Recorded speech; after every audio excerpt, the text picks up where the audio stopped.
A debt long settled. Arlington, 1921. Catherine Montgomery had placed Sergeant Lucas Beckett's engagement ring in a box after his death. But when she woke one morning, her stomach twisted. It was on her finger, and it fit perfectly. Chapter 1. The Ring and the Unsettling Dawn. The pale light of the Arlington dawn, filtered through the lace curtains, painted Catherine Montgomery's bedroom in shades of gray and hesitant gold. It was a light that promised a new day, but for Catherine, it felt more like a continuation of a long, unending night. She'd slept fitfully, plagued by dreams she couldn't quite grasp, fragments of battlefields and whispered promises echoing in the silence of her room. It was 1921, 3 years after the Great War had ended, 3 years since Sergeant Lucas Beckett had been declared killed in action in the Argonne Forest. 3 years, and yet the war and Lucas still held her captive. She sat up, the silk of her nightgown cool against her skin, a stark contrast to the sudden, inexplicable warmth on her left hand. She glanced down, and a sharp intake of breath caught in her throat. On her ring finger, nestled where it had no right to be, was Lucas's engagement ring. The simple gold band, with its single, unassuming diamond, gleamed softly in the morning light. It was the ring she had carefully placed in a velvet-lined box, tucked away in the deepest drawer of her bureau, a relic of a future that had been cruelly snatched away. Catherine's heart hammered against her ribs, a frantic bird trapped in a cage. She tugged at the ring, a surge of panic rising within her. It wouldn't budge. It was as if it had fused with her flesh, a permanent, undeniable mark. The night before, she distinctly remembered locking the box, the small click of the latch a final, mournful punctuation mark on her grief. She had not touched the ring, not since the day the telegram had arrived, shattering her world into a million irreparable pieces. This was impossible. She was a woman of science, of logic. She worked at the Bureau of Standards, meticulously measuring and analyzing, a world away from the irrationality that now gripped her. Yet there it was, the ring, a tangible manifestation of a love that was supposed to be lost forever. The unsettling feeling in her stomach intensified. It wasn't just surprise or even fear. It was a deeper, more primal sensation, a knot of dread and something else. Something she couldn't quite name, a flicker of something that felt disturbingly like hope. She rose from the bed, her legs shaky beneath her. The polished wooden floor was cold under her bare feet.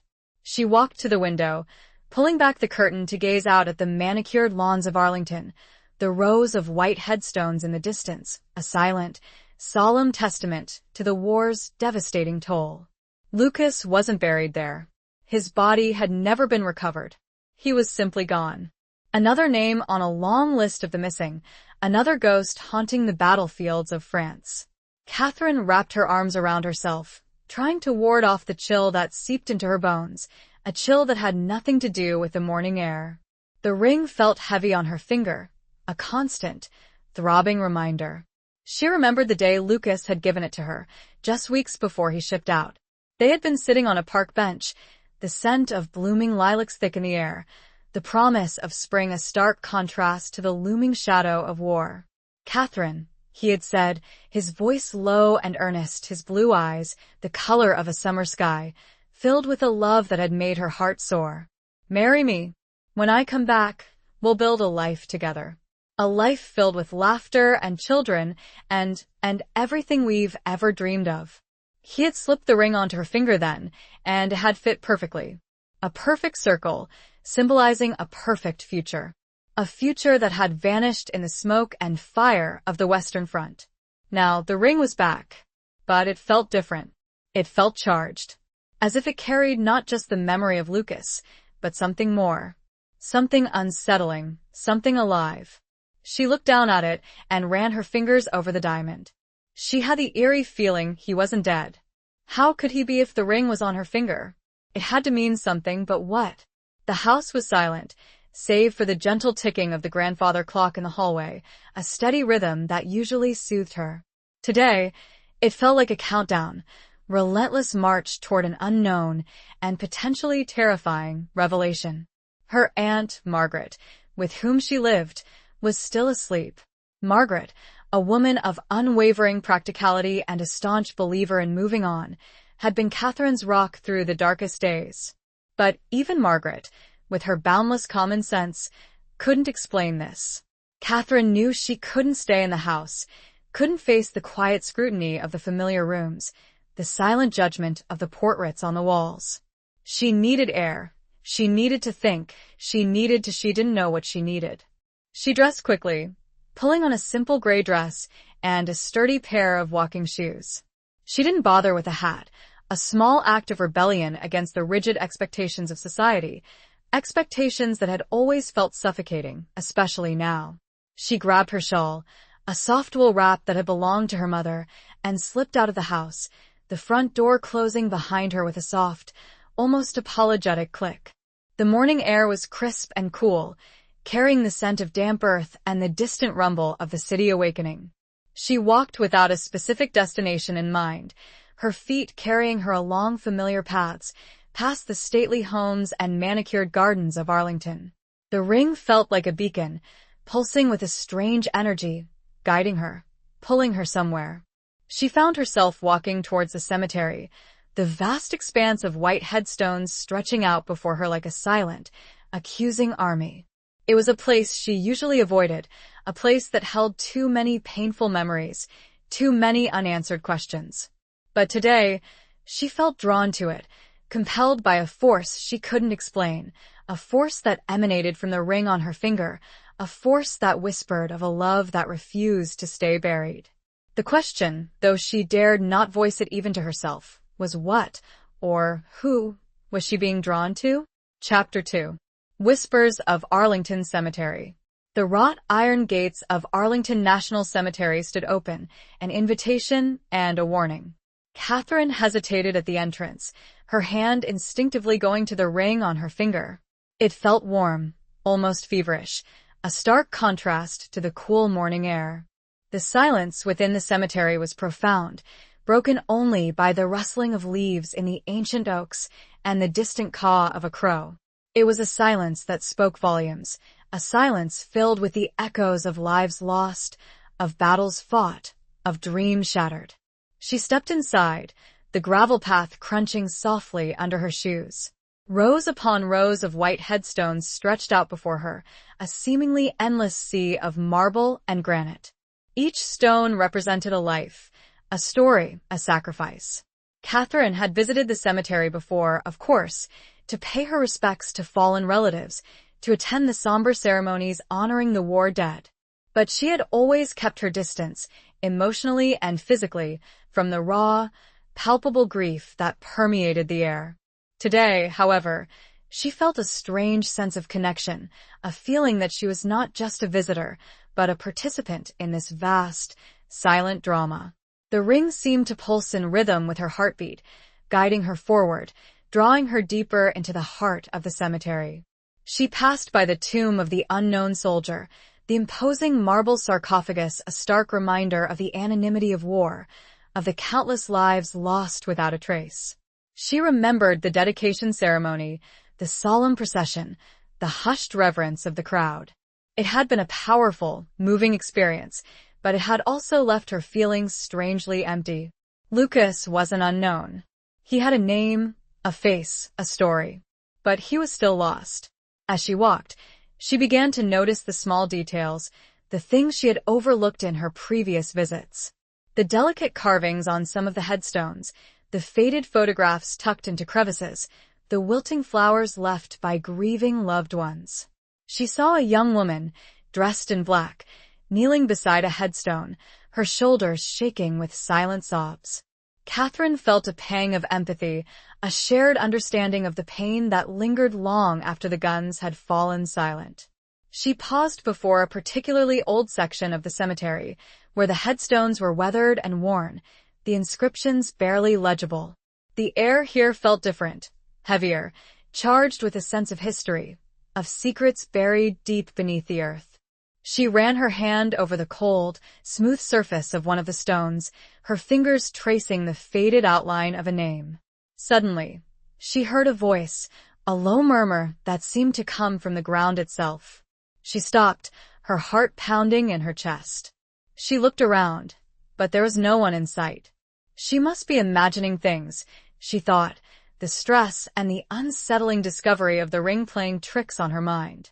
But then she heard it again, a whisper, faint but distinct, carried on the gentle breeze. It was a name. Lucas. Catherine froze, her blood turning to ice in her veins. She closed her eyes, willing herself to calm down, to dismiss it as a hallucination, a product of her grief-stricken mind. But the whisper persisted, growing stronger, more insistent. Lucas. It was his voice. She was sure of it. The voice she had heard countless times, the voice that had filled her with joy and hope, the voice that had been silenced by the war. She opened her eyes, her gaze drawn to a particular headstone, a simple marker half hidden beneath the sprawling branches of an ancient oak. It was a name she didn't recognize. Private Elias Thompson. The dates indicated that he had died in the same battle as Lucas, in the Argonne Forest in November 1918. Catherine knelt down, her fingers tracing the inscription on the stone. The ring on her finger felt intensely hot now, almost burning her skin. She felt a strange connection to this unknown soldier, a feeling that he was somehow linked to Lucas, to the mystery of the ring, to the whispers she was hearing. She closed her eyes again, trying to make sense of it all. Was it possible? Could Lucas somehow be communicating with her? Through this ring? Through this unknown soldier? The idea was absurd, preposterous, yet she couldn't shake the feeling that it was true. The whispers grew louder, more insistent, swirling around her like the autumn leaves caught in a sudden gust of wind. They were no longer just a single name, but a jumble of words, fragmented sentences, pleas for help, cries of despair. She could hear the sounds of battle, the roar of artillery, the screams of the wounded, the desperate cries for mothers and sweethearts. Catherine felt overwhelmed, suffocated by the cacophony of voices, by the weight of the grief and suffering that surrounded her. She wanted to run, to escape the suffocating embrace of the cemetery, but she couldn't move. She was rooted to the spot, held captive by the whispers, by the ring, by the undeniable presence of Lucas, somewhere, somehow, reaching out to her from beyond the grave. Then, as suddenly as it had begun, the cacophony subsided, fading into a single, clear voice, a voice that she knew, a voice that she loved. Catherine, it whispered, close to her ear, as if he were standing right beside her. Don't give up. Find me. The words resonated deep within her soul, a spark of hope igniting in the darkness of her despair. She didn't know how, she didn't know where, but she knew she had to try. She had to find him, or at least, she had to find the truth. The ring, she realized, was not just a reminder of a lost love, it was a clue, a guide, a promise. And she would follow it, wherever it led, even if it led her into the heart of darkness itself. She had to. For Lucas. For herself. The weight of Arlington was suddenly a clear path. Chapter 3. The Sergeant's Unsent Letters. The attic was a repository of forgotten memories, a dusty, dimly lit space where the past lingered like a persistent ghost. Catherine hadn't been up there in years. Not since before Lucas had shipped out. The air was thick with the scent of mothballs and old paper, the silence broken only by the creaking of the floorboards under her weight and the distant hum of traffic from the street below. Sunlight filtered through a single, grimy window, illuminating swirling dust motes in the air. She had come searching for Lucas's belongings, the few things he had left behind before he'd gone to war. She remembered packing them away herself, carefully folding his clothes, wrapping his books in tissue paper, placing his treasured possessions in a sturdy wooden trunk. It had been a painful task, each item a reminder of his absence, a tangible representation of the life they had planned together, a life that was now in limbo, suspended between hope and despair. The trunk was located in a far corner of the attic, beneath a pile of discarded furniture and faded tapestries. Catherine pulled away the coverings, her hands trembling slightly. The trunk was heavy, the wood scarred and worn, bearing the marks of its journey. She lifted the lid, the hinges groaning in protest, releasing a musty odor, the smell of time and loss. Inside, she found what she expected: his neatly folded uniform, his well-worn boots, his collection of books, mostly poetry and history, a small, leather-bound journal, a few photographs, and a stack of letters. She picked up the journal, her fingers tracing the embossed initials on the cover, LB. She opened it, her heart aching, and began to read. The entries were sporadic, a mix of mundane observations about army life, expressions of his longing for her, and reflections on the war. He wrote about the boredom of training, the camaraderie of his fellow soldiers, the fear that gnawed at him in the quiet moments before battle. He wrote about her, about their dreams, about the future he hoped they would share. Catherine read through the entries, tears blurring her vision. It was like hearing his voice again, his gentle, thoughtful voice, filled with love and longing. She felt closer to him in that moment than she had in years, the distance between them, the chasm of death, momentarily bridged by his words. Then she came to the letters. They were a thick stack, bound together with a faded ribbon. She untied the ribbon, her fingers trembling, and examined them closely. They were all addressed to her, but none of them had been sent. The envelopes were unsealed, the stamps uncancelled. Catherine felt a surge of confusion, followed by a wave of anger. Why hadn't he sent them? Had he changed his mind? Had he stopped loving her? She quickly scanned the dates on the envelopes. They spanned the entire period of his service, from his initial training to his final days in the Argonne forest. The last letter was dated just a week before he was reported killed in action. She opened the last letter, her hands shaking so badly she could barely unfold the paper. The handwriting was shaky, hurried, as if he had written it in haste, under difficult conditions. "My dearest Catherine," it began. "I don't know if this letter will ever reach you, but I have to write it. Things here are difficult, worse than I ever imagined. I've seen things, done things, that I can never unsee, never undo. I'm not the same man I was when I left you. The war has changed me, Catherine. It's broken me." Catherine's breath caught in her throat. She read on, her heart pounding in her chest. "There are things I haven't told you, secrets I've kept hidden, even from myself. I've made mistakes, Catherine. Terrible mistakes. Mistakes that could cost me everything. Mistakes that could endanger you. I can't tell you the details, not yet. It's too dangerous. But I need you to know that I love you, more than anything in the world.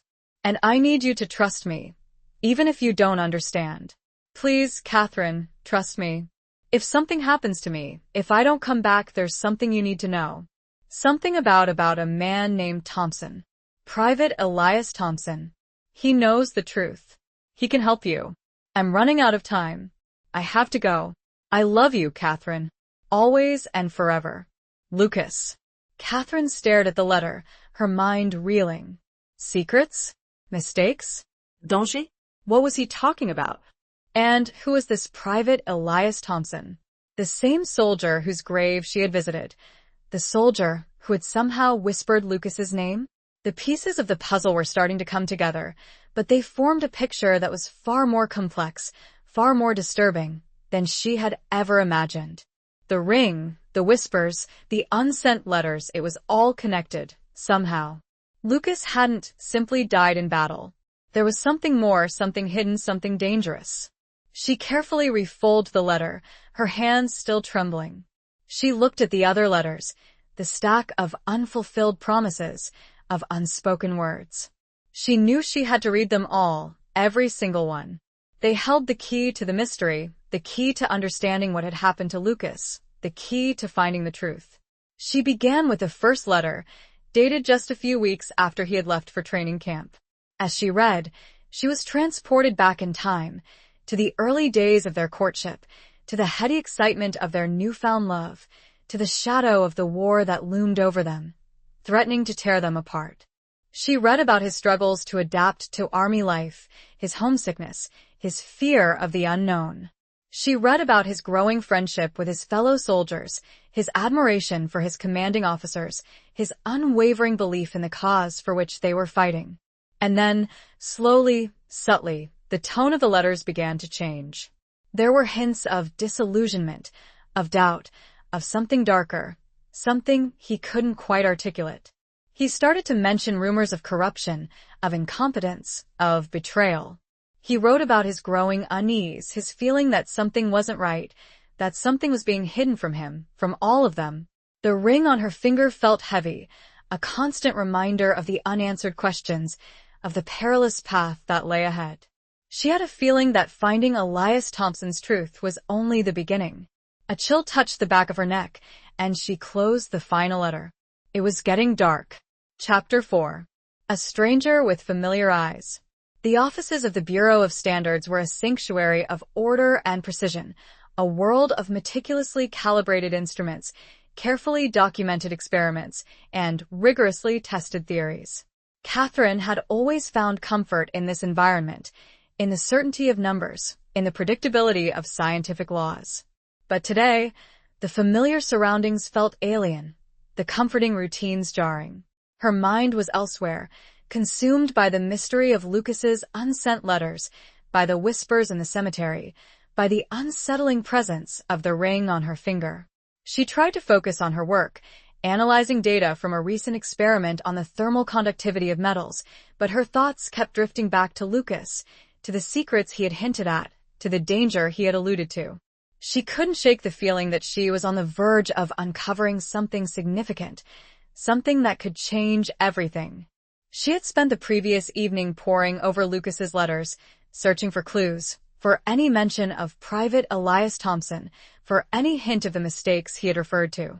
She had found nothing concrete, only vague references to trouble and unforeseen circumstances. The letters were a labyrinth of unspoken words, of hidden meanings, of coded messages that she couldn't decipher. She had also tried to find information about Private Thompson, searching through military records, casualty lists, and newspaper archives. She had discovered that he had served in the same regiment as Lucas, the 369th Infantry, known as the Harlem Hellfighters, a predominantly African-American unit that had fought with distinction in France. She had found a brief mention of his death in a local newspaper, a short obituary that listed his name, rank, and date of death. But there was nothing else, no details about his life, his family, his service. As she sat at her desk, staring blankly at the columns of numbers before her, she heard a knock on her office door.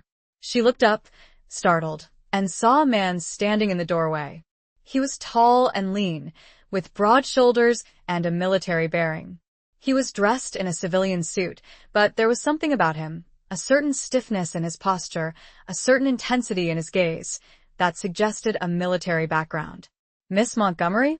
he asked, his voice low and resonant. Catherine nodded, her heart beating faster. "Yes. My name is Captain James Harding," he said, stepping into the office. "I believe I have some information that may be of interest to you."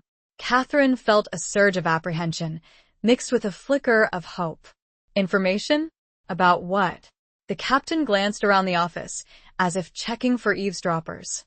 "It's about Sergeant Lucas Beckett," he said, lowering his voice. "And Private Elias Thompson." Catherine's breath caught in her throat.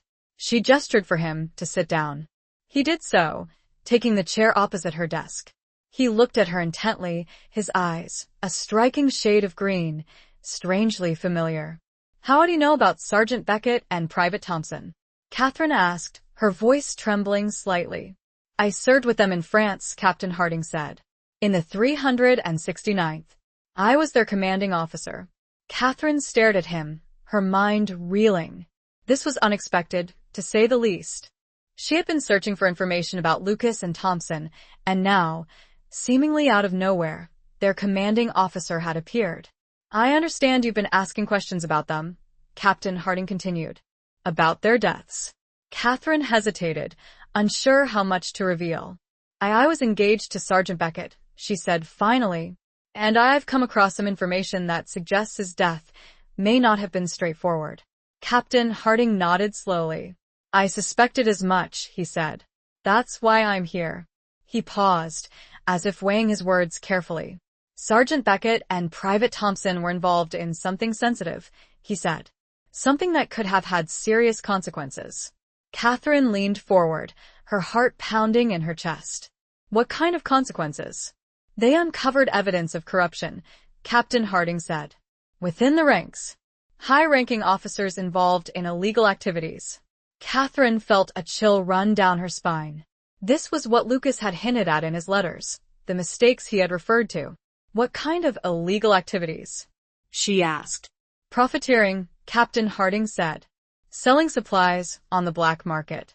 Taking bribes. Possibly even collaborating with the enemy.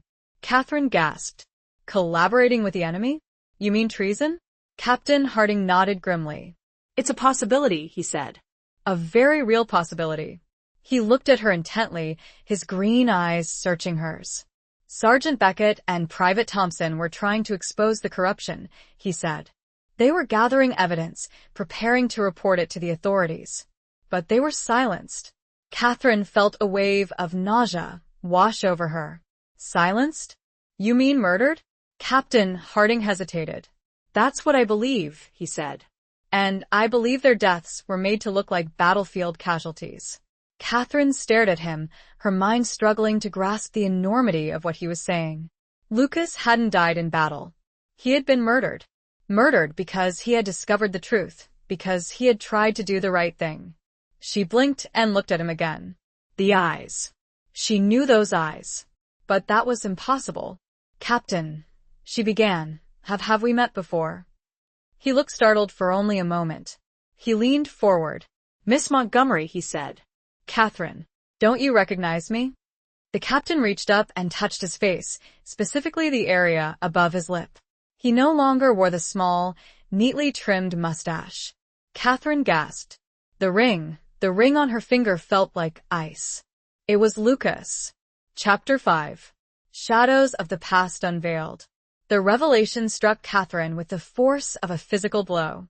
She stared at the man across from her, her mind struggling to reconcile the impossible truth. Captain James Harding Lucas. It couldn't be. And yet it was. The eyes, the voice, the subtle mannerisms that she had known so intimately, all confirmed what her heart had already begun to suspect. Lucas? She whispered, her voice barely audible. But how? Lucas gave a small, sad smile. It's a long story, Catherine. A complicated one. He leaned back in his chair, his gaze shifting to the window, to the distant skyline of the city. He seemed to be gathering his thoughts, organizing the tangled threads of his past, preparing to unravel a story that had been shrouded in secrecy and deception for far too long. The war, it changed everything, he began, his voice low and strained. It changed me. As I told you, wrote to you, in those letters I saw things, did things, that I can never forget. But it wasn't just the horrors of the battlefield. It was something else. Something darker. He paused, his jaw tightening, his hands clenched into fists. I discovered a conspiracy, he continued. A network of corruption that reached the highest levels of command. Officers profiting from the war, selling supplies, taking bribes, and worse. Much worse. Catherine listened, her heart aching for him, for the burden he had carried, for the sacrifices he had made. She remembered the hints in his letters, the vague references to trouble and danger. She had dismissed them at the time, attributing them to the general stress of war. But now she understood. Elias Thompson, he was my friend, Lucas said, his voice thick with emotion. My brother in arms. He discovered it with me. We were working together, gathering evidence, planning to expose the truth. He looked at her, his green eyes filled with a mixture of pain and determination. But they found out, he said. They knew what we were doing. And they silenced us. He described the night of the attack, the chaos and confusion, the overwhelming sense of fear and desperation. He recounted how he and Thompson had been separated from their unit, ambushed, left for dead. I was shot, he said, touching his side, a phantom pain flickering across his face. Left for dead. But I survived. I managed to crawl away, to hide. I was found by some French civilians. They helped me nurse me back to health. They hid me from the authorities, from the traitors who were hunting me. Catherine's eyes widened. She couldn't even imagine it. I couldn't go back, he continued. I couldn't risk exposing myself or you. They would have killed me, and they might have come after you too. I had to disappear. I had to become someone else. He explained how he had assumed a new identity, how he had made his way back to the United States, how he had been living in the shadows, watching, waiting, gathering more evidence, trying to find a way to expose the truth without endangering himself or the people he cared about. I changed my appearance, grew a mustache, altered my voice, even my mannerisms, he said. I became Captain James Harding, a former intelligence officer with a fabricated past.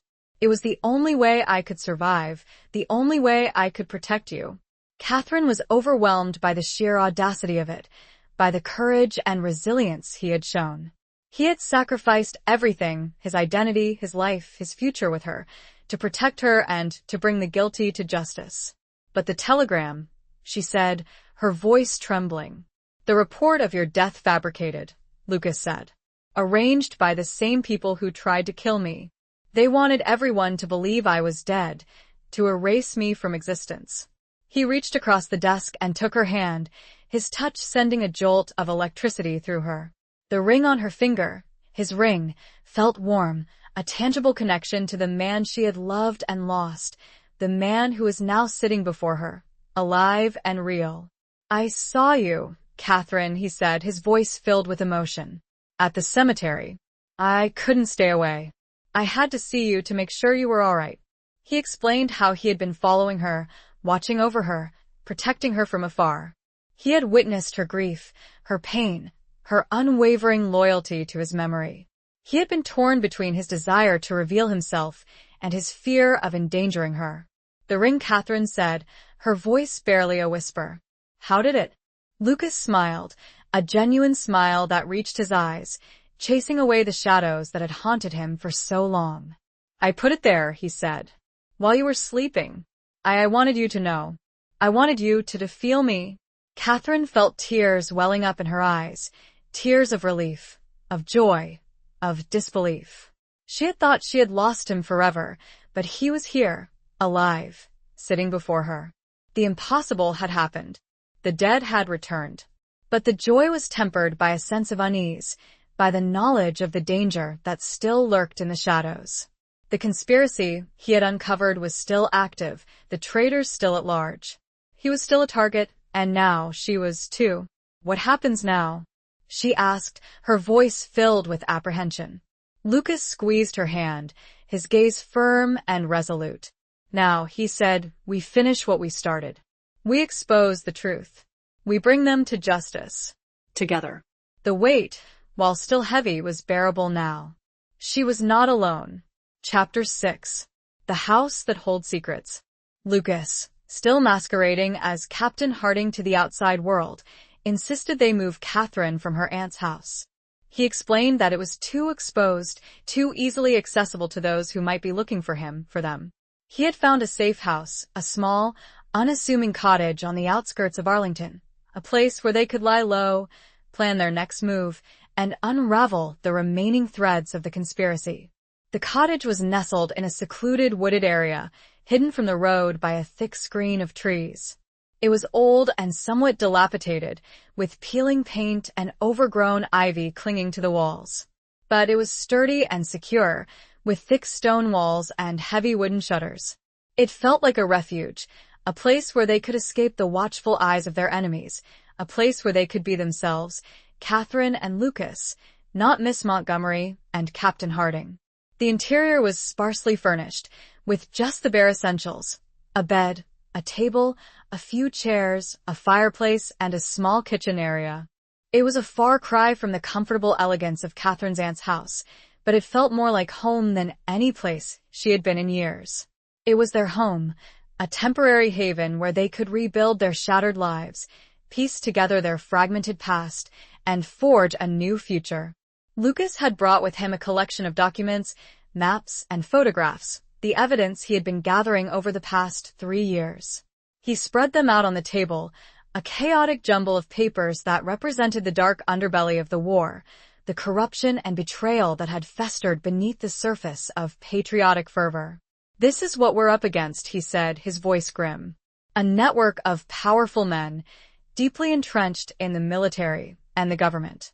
They have friends in high places, connections that reach far and wide." Catherine looked at the documents, her mind struggling to grasp the scale of the conspiracy.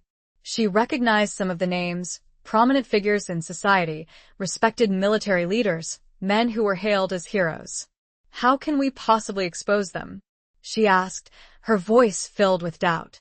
"They're too powerful. They'll crush us." Lucas placed a reassuring hand on her arm. "We have something they don't have," he said. "The truth. And we have each other."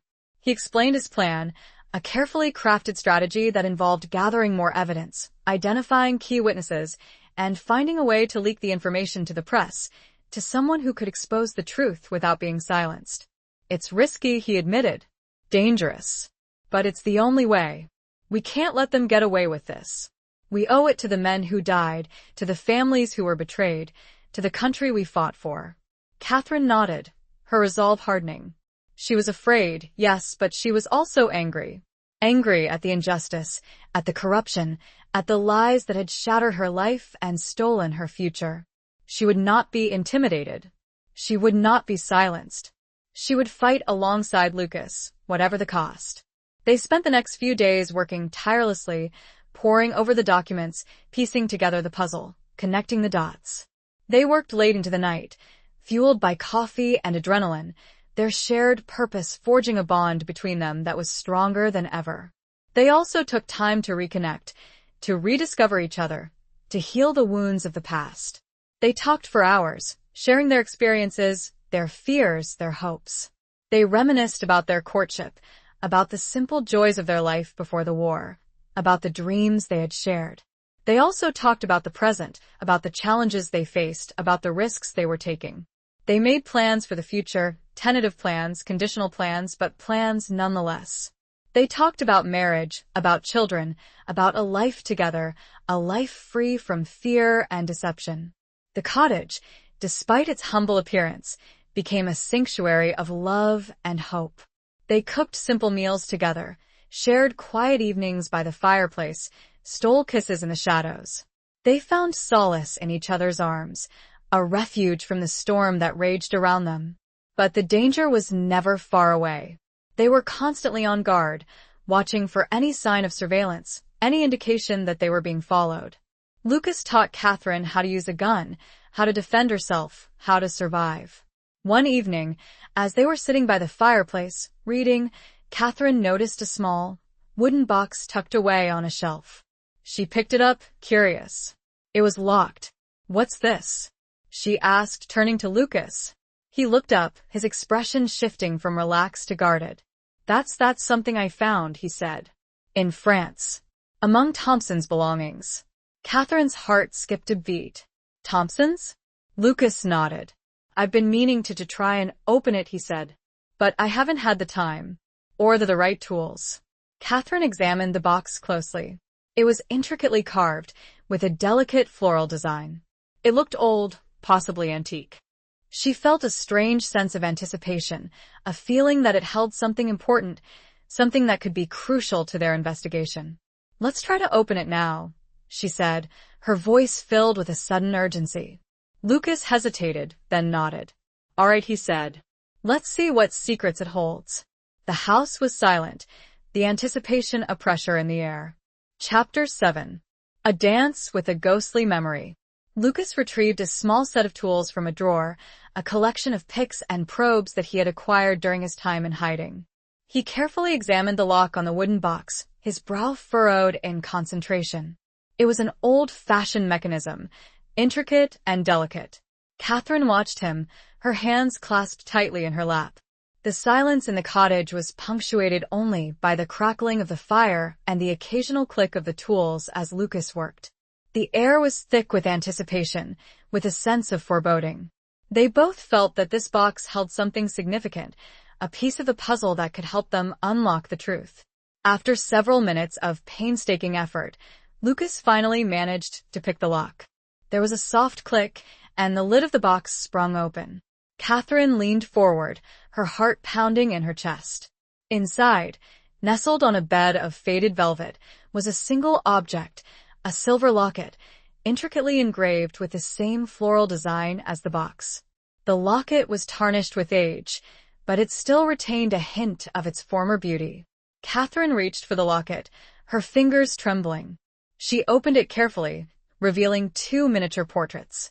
On one side was a picture of a young woman, with dark hair and striking eyes. She was beautiful, with a wistful smile that hinted at a hidden sadness. On the other side was a picture of a young man, in uniform. It was Elias Thompson. Catherine gasped. She recognized the woman. It was the same woman whose image had appeared fleetingly in her mind, in that strange, almost dream-like state she had when in Arlington. It had been the day when she was at Elias's stone. "Who is she?" Catherine asked, turning to Lucas. Lucas took the locket, his gaze fixed on the woman's portrait. "Her name was Annalise Dubois," he said, his voice barely a whisper. "She was a friend of Thompson's. They were close." He paused, his expression clouded with a mixture of sadness and regret. "She lived in a small village near the front lines," he continued. "She helped us, provided us with information, shelter. She was a brave woman." Catherine looked at the portrait again, her heart aching for Annalise, for the unknown story of her life, for the love she had shared with Elias Thompson. She felt a strange connection to this woman, a sense of shared loss, of shared grief. "What happened to her?" Catherine asked. Lucas closed the locket, his hand trembling slightly. "She was killed," he said, "by the same people who killed Thompson. They found out she was helping us. They made an example of her." Catherine felt a wave of nausea wash over her. The brutality of the war, the ruthlessness of the conspirators, seemed to overwhelm her. She had known, intellectually, that they were capable of terrible things, but this made it personal. "There's something else," Lucas said, his voice low and strained. He reached into the box and pulled out a small, folded piece of paper. It was a letter, written in French. Catherine took the letter, her hands shaking. She didn't speak French, but she recognized the handwriting. It was the same as on the letter found with Elias's belongings in the Argonne. "Can you read it?" Catherine asked, handing the letter to Lucas. Lucas nodded. He unfolded the letter and began to read, his voice faltering at times, his expression growing increasingly grim. The letter was from Annalise to Elias. It was a love letter, filled with expressions of affection, of longing, of hope for a future together. But it was also a letter of warning. Annalise wrote about her suspicions, about the rumors she had heard, about the danger that Elias and Lucas were in. She begged him to be careful, to trust no one, to protect himself. The last paragraph of the letter was chilling. Annalise wrote that she had discovered the identity of one of the key figures in the conspiracy, a high-ranking officer who was directly involved in the illegal activities. She had written his name on a separate piece of paper, which she had hidden in a safe place. She urged Elias to find it, to use it to expose the truth. Lucas finished reading the letter, his face pale. "She knew," he said. "She knew who was behind it all. And she had proof." Catherine felt a surge of excitement, mixed with a renewed sense of urgency. This letter, this hidden piece of paper, could be the key to everything. It could be the evidence they needed to bring down the conspirators, to avenge the deaths of Elias and Annalise, to clear Lucas's name. "Where is it?" Catherine asked, her voice filled with anticipation. "Where did she hide it?" Lucas shook his head. "She doesn't say," he said. "She just says it's in a safe place. We'll have to figure it out. We'll have to retrace her steps, find her hiding place." He looked at Catherine, his green eyes filled with determination. "We need to go to France," he said. "We need to find that piece of paper. It's our only hope." Catherine hesitated. The thought of going to France, of returning to the place where Lucas had died, where so much tragedy had occurred, filled her with trepidation. But she knew he was right. It was their only chance. "All right," she said, her voice firm. "We'll go. We'll find it. Together." As they prepared for their journey, Catherine couldn't shake the feeling that they were being watched, that the shadows of the past were closing in on them. She felt a sense of unease, a premonition of danger. But she also felt a sense of hope, a belief that they could overcome the odds, that they could find the truth, that they could finally be free. Later that night, after they had made their preparations, after they had shared a quiet, intimate dinner, after they had made love, a tender, passionate act of defiance against the darkness that surrounded them, Catherine found herself unable to sleep. She lay in bed, listening to Lucas's steady breathing, her mind racing. She got up, slipped on a robe, and went to the window. The moon was full, casting a silvery glow over the landscape. She looked out at the woods, at the shadows that danced in the moonlight. She felt a strange sense of connection to the night, to the secrets it held, to the ghosts that haunted it. She remembered a dance, a waltz, she and Lucas had shared, just before he had shipped out. It had been at a small, local gathering, a farewell party for the soldiers. They had danced beneath the stars, oblivious to the world around them, lost in each other's arms. It had been a perfect moment, a fleeting glimpse of happiness before the storm. She closed her eyes, and she could almost feel his arms around her, his body swaying with hers, the music filling the air. She could almost smell his scent, the familiar, comforting aroma of his cologne, of his skin. She could almost hear his voice, whispering sweet nothings in her ear. But the memory was bittersweet, tinged with sadness, with the knowledge of all that had happened since, of all that they had lost. She opened her eyes, and the tears flowed freely, tears of grief, of longing, of hope. She was dancing with a ghost, a memory, a dream. But it was a dream she would never let go of. And the dream had, impossibly, returned. The music, however, was about to end. Chapter 8. The Weight of Unspoken Promises. The journey to France was fraught with tension. Every stranger's glance, every overheard conversation, every official checkpoint felt like a potential threat. Lucas, still using the alias of Captain Harding, had secured passage on a merchant ship bound for Le Havre. He had explained to Catherine that traveling by a regular passenger liner would be too risky, too visible. The anonymity of a cargo vessel offered a degree of protection, a chance to slip into the country unnoticed. Catherine, posing as his secretary, Miss Clark, found the cramped quarters and the constant rocking of the ship unsettling. She spent most of her time in their small cabin, poring over the documents Lucas had brought, trying to familiarize herself with the details of the conspiracy, with the names and faces of the men they were hunting. She also studied French, practicing phrases and vocabulary, preparing herself for the challenges that lay ahead. Lucas, meanwhile, was a whirlwind of activity. He spent hours on deck, observing the crew, talking to the captain, gathering information, always alert, always watchful. He seemed to be constantly on edge, his senses heightened, his body tensed for action. Catherine could see the strain in his eyes, the weariness that etched lines on his face. The weight of his past, of his mission, of his responsibility for her safety, pressed heavily upon him. They spoke little during the voyage, their conversations brief and functional, focused on the practicalities of their journey, on the details of their plan. The unspoken promises, the shared dreams, the tender moments of their reunion in the cottage seemed distant, almost unreal, overshadowed by the looming danger. Catherine understood. She knew that Lucas was deliberately creating distance, erecting a wall between them, not out of a lack of love, but out of a desperate need to protect her. He was afraid, not for himself, but for her. He knew the risks they were taking, the ruthlessness of their enemies. He was prepared to sacrifice everything, even their relationship, to keep her safe. But Catherine refused to be shut out. She understood his fears, but she also knew that she couldn't let him face this alone. She was not the same woman he had left behind 3 years ago.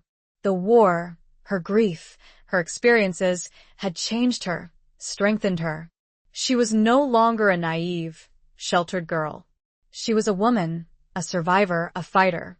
One evening, as they were sitting in their cabin, the ship pitching and rolling in a storm, Catherine decided to confront him. Lucas, she said, her voice firm but gentle. Talk to me.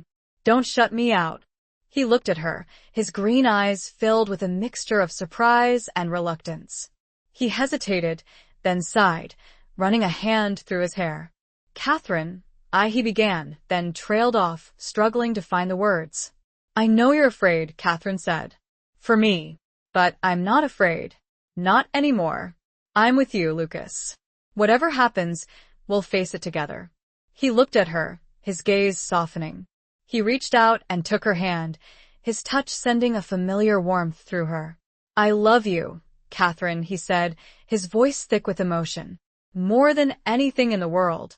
That's why I have to keep you safe. I can't lose you again. You won't, Catherine said, squeezing his hand. We're a team, remember? We'll get through this. Together. He smiled, a faint, weary smile, but a smile nonetheless. He leaned in and kissed her, a tender, lingering kiss that spoke volumes of unspoken emotions, of shared fears, of enduring love. They talked for hours that night, breaking down the walls that had been erected between them. Lucas shared his fears, his doubts, his guilt over the past. Catherine listened, offering comfort, understanding, and unwavering support. They also talked about their plans, about their strategy for finding Annalise's hidden evidence. Lucas had studied maps of the village where she had lived, researched the local history, gathered as much information as he could. He had a few leads, a few potential hiding places, but he knew it would be like searching for a needle in a haystack. It's a small village, he said, devastated by the war. Many of the buildings were destroyed. It won't be easy. We'll find it, Catherine said, her voice filled with determination. We have to. As the storm raged outside, they found solace in each other's arms, a brief respite from the turmoil that surrounded them. They made love, a passionate, desperate act of defiance against the darkness, a reaffirmation of their commitment to each other, a promise of a future they were determined to reclaim. The next morning, the storm had subsided, and the ship was approaching the coast of France. Catherine stood on deck, gazing at the distant shoreline, her heart filled with a mixture of trepidation and excitement. She was returning to a land scarred by war, a land of ghosts and memories, a land that held the key to her future. She felt Lucas's arm around her waist, his body pressed against hers, offering warmth and support. She leaned into him, drawing strength from his presence. Ready? He asked, his voice low and husky. Catherine nodded, her gaze fixed on the horizon. Ready, she said. The weight had shifted from his shoulders to both of theirs. Ready. It was a promise. Chapter 9. Torn between two worlds. Le Havre was a city of shadows and whispers, a port town still reeling from the war's devastation. The docks were bustling with activity, but the streets were eerily quiet, the buildings scarred and pockmarked, the faces of the people etched with weariness and loss. Catherine and Lucas, posing as American journalists researching the aftermath of the war, moved through the city with caution, their senses on high alert. They secured lodgings in a small, nondescript hotel near the waterfront, a place where they could blend in with the transient population of sailors, dockworkers, and traders. Lucas, with his fluent French and his carefully crafted persona of Captain Harding, navigated the complexities of post-war France with ease. Catherine, however, felt a growing sense of unease, a feeling of being torn between two worlds. She was American, yet she was intimately connected to this foreign land through Lucas, through Annalise, through the shared history of the war. She spoke French, but she felt like an outsider, an observer, struggling to understand the nuances of the culture, the unspoken rules, the hidden dangers. She also felt a growing sense of guilt, a feeling that she was betraying her own country by investigating a conspiracy that involved American officers. She believed in justice, in truth, but she also felt a deep loyalty to her nation, a sense of patriotism that had been instilled in her since childhood. She confided in Lucas, sharing her doubts, her fears, her conflicting emotions. He listened patiently, offering understanding and support. I know it's difficult, Catherine, he said. But you have to remember what we're fighting for. We're not betraying our country. We're trying to save it. From corruption, from injustice, from the men who have betrayed its ideals. He reminded her of the soldiers who had died, of the families who had been shattered, of the sacrifices that had been made. He reminded her of Annalise, of Elias, of the innocent lives that had been lost. We're fighting for them, he said. For all of them. We can't let their deaths be in vain. His words resonated with Catherine, strengthening her resolve. She knew he was right. She couldn't let her doubts, her fears, paralyze her. She had to focus on the task at hand, on finding Annalise's hidden evidence, on exposing the truth. They spent several days in Le Havre, gathering information, making contacts, preparing for their journey to Annalise's village. Lucas used his connections in the veteran community, discreetly inquiring about the events of the war, about the officers involved in the conspiracy. Catherine researched the village, studying maps, reading historical accounts, trying to piece together a picture of Annalise's life, of her potential hiding places. They also encountered resistance, suspicion, even hostility. Some people were reluctant to talk, afraid of reprisal, unwilling to reopen old wounds. Others were openly skeptical, questioning their motives, accusing them of being spies, of stirring up trouble. One evening, as they were returning to their hotel, they were followed. A shadowy figure lurked in the alleyways, keeping a discreet distance, but always present, always watching. Lucas noticed him first, his senses honed by years of living in the shadows. "We're being followed," he whispered to Catherine, his hand tightening on hers. "Don't look back. Just keep walking." They quickened their pace, their hearts pounding in their chests. They turned a corner, then another, trying to lose their pursuer.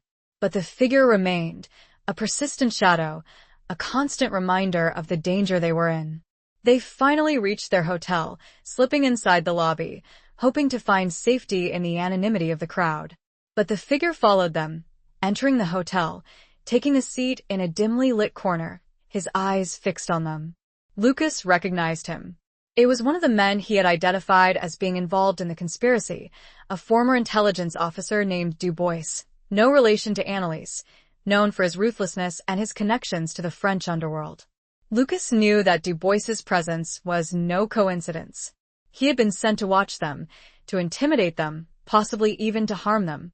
They were getting closer to the truth, and their enemies were starting to close in. Lucas steered Catherine towards the stairs, avoiding the elevator, which would have made them an easy target. They climbed the stairs quickly, reaching their room, locking the door behind them. "We have to leave," Lucas said, his voice urgent. "Tonight. They know who we are, what we're doing." Catherine nodded, her heart racing. She quickly packed their belongings, her hands trembling. She knew that their carefully laid plans were unraveling, that they were running out of time. As they prepared to leave, Catherine felt a pang of regret, a sense of loss. She had hoped to find answers in France, to find justice for Lucas, for Annalise, for all those who had suffered. But now, it seemed, they were being forced to flee, to abandon their mission, to return to the shadows. But Lucas was determined not to give up. He had a plan, a risky plan, but a plan nonetheless. He would use Dubois's presence to their advantage, to turn the tables on their enemies, to expose them once and for all. "He's made a mistake," showing his face, Lucas said, confidence returning to his voice. "But what are we going to do?" Catherine whispered. He smiled. A wolf's smile. "We're going to set a trap," he said. "And he's going to walk right into it." The hunter, it appeared, had become the hunted. The two worlds were about to collide. Chapter 10. The Revelation in the Rain.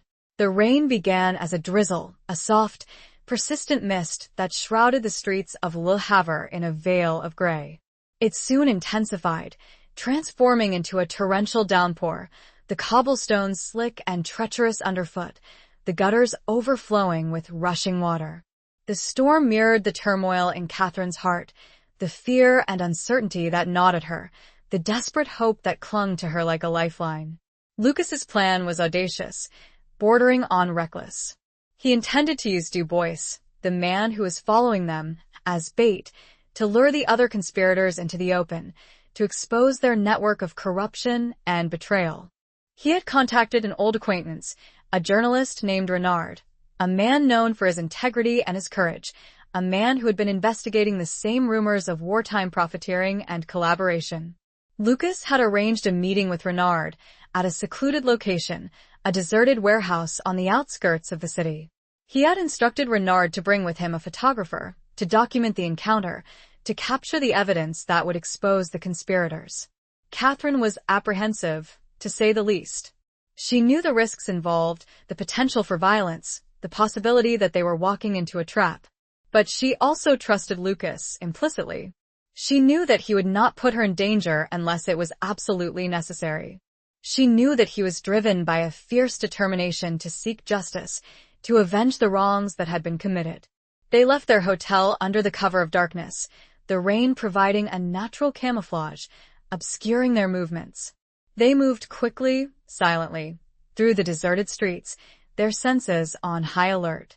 Du Bois was still following them, a shadowy figure lurking in the alleyways, his presence a constant reminder of the danger they were in. Lucas led Catherine to the warehouse, a dilapidated structure, its windows boarded up, its walls covered in graffiti. The rain drummed on the corrugated iron roof, creating a deafening roar. The air was thick with the smell of damp concrete and decay.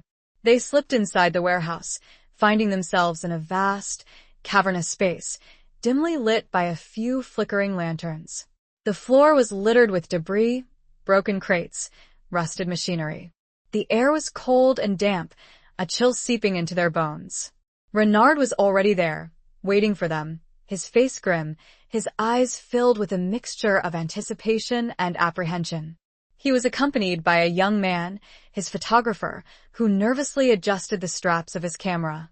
"You're sure about this, Harding?" Renard asked, his voice low and strained.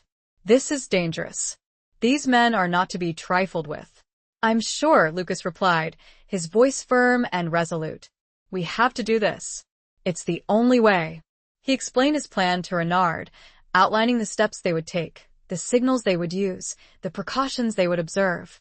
He emphasized the importance of the photographs, of capturing the faces of the conspirators, of documenting their involvement. "We need irrefutable proof," he said. "Something they can't deny, something that will stand up in court." Renard nodded, his expression determined. "We'll get it," he said. "We owe it to the men who died, to the families who were betrayed." They waited in silence, the tension in the warehouse thick and palpable. The rain continued to fall, drumming on the roof, washing away the grime of the city, cleansing the air. After what seemed like an eternity, they heard the sound of a car approaching. It pulled up outside the warehouse, its headlights cutting through the darkness. Du Bois stepped out of the car, followed by 3 other men.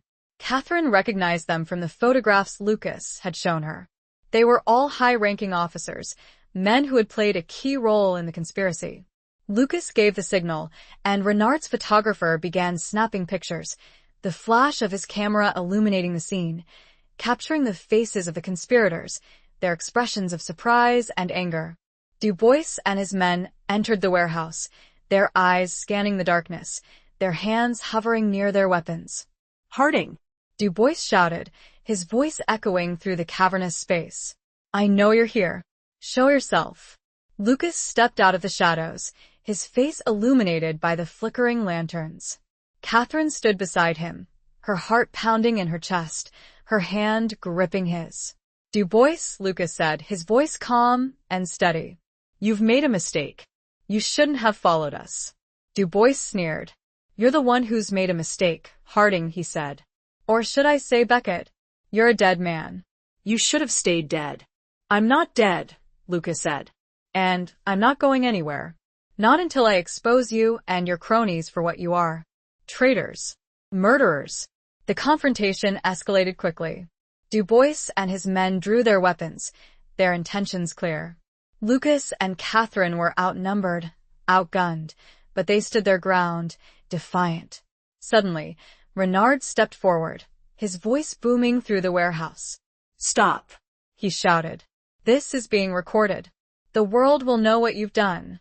The conspirators hesitated, their expressions shifting from anger to fear. They realized that they had been caught, that their crimes were about to be exposed. In that moment of hesitation, Lucas seized the opportunity. He lunged forward, disarming Du Bois, knocking him to the ground. A struggle ensued, a chaotic melee of fists and weapons. Catherine found herself caught in the middle of the fight, struggling to defend herself. She felt a sharp pain in her arm, a searing sensation that made her cry out. She looked down and saw blood, staining her dress. Lucas saw her, his eyes filled with rage. He fought with renewed ferocity, his movements swift and deadly. He subdued the other conspirators one by one, leaving them bruised and bleeding on the floor. The fight was over as quickly as it had begun.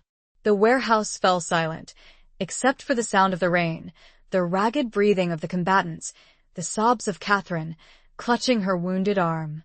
Renard and his photographer approached, their faces pale, their hands shaking.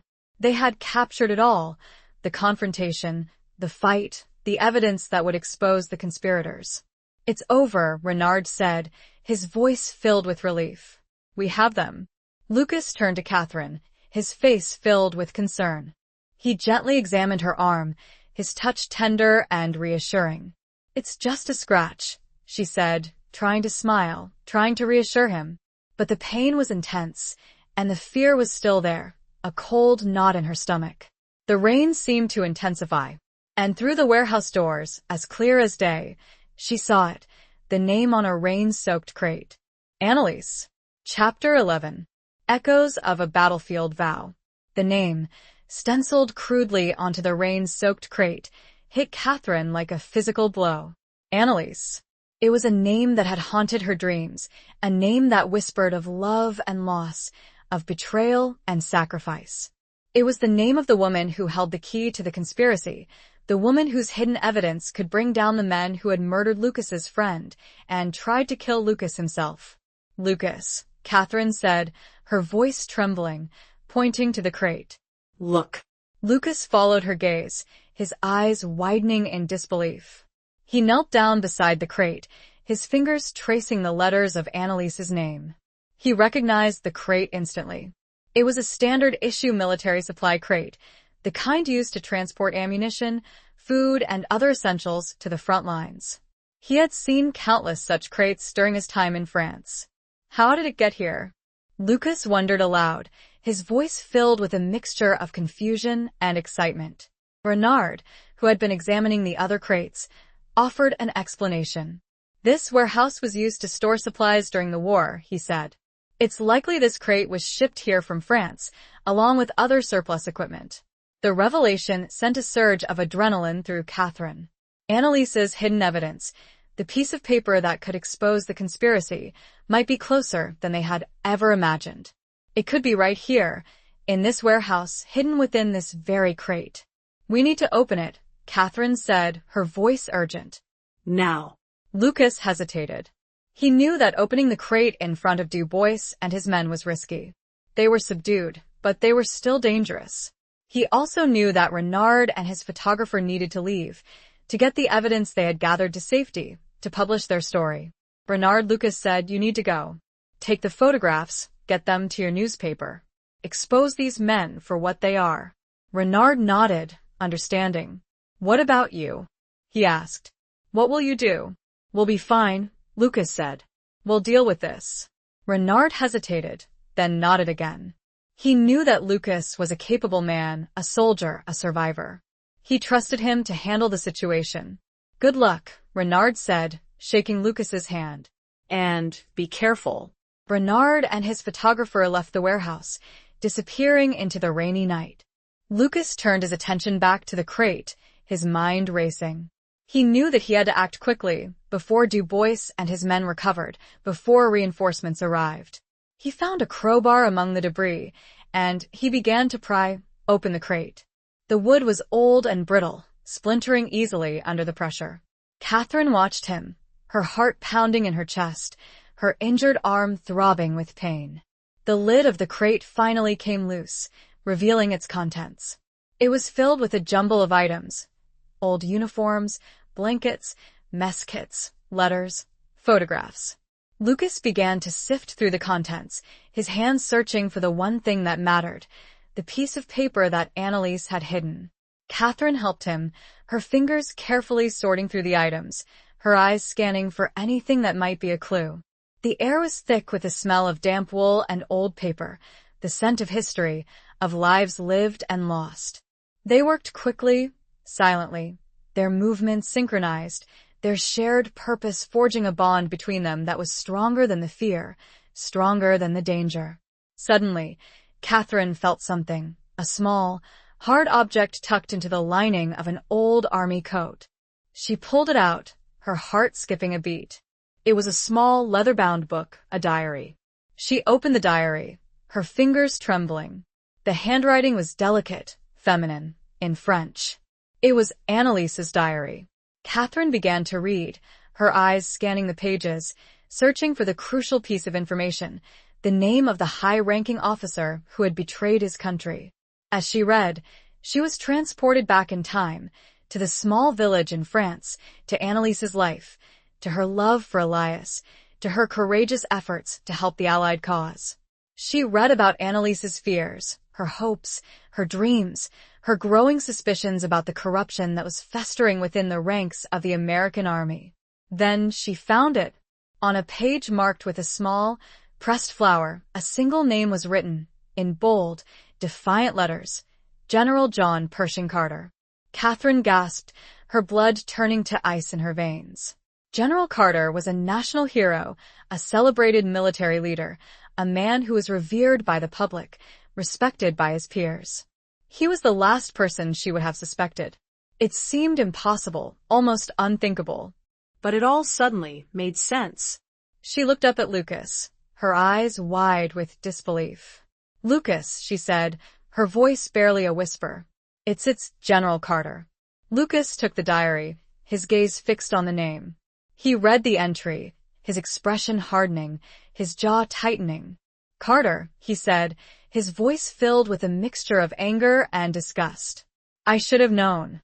He was always too ambitious, too ruthless." He closed the diary, his hand clenched into a fist. He had the proof, the irrefutable evidence that would expose Carter, that would bring down the entire conspiracy.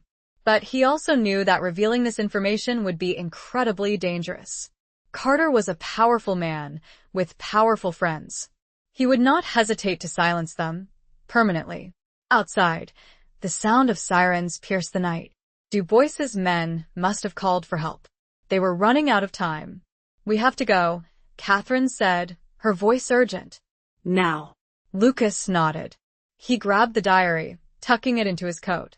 He took Catherine's hand, his touch reassuring. "We'll get through this," he said, his voice firm and resolute. Together, they slipped out of the warehouse, disappearing into the rainy night, the echoes of a battlefield vow ringing in their ears. A vow to seek justice, to honor the fallen, to protect the innocent. A vow that had brought them together, that had sustained them through the darkness, that would guide them to the light.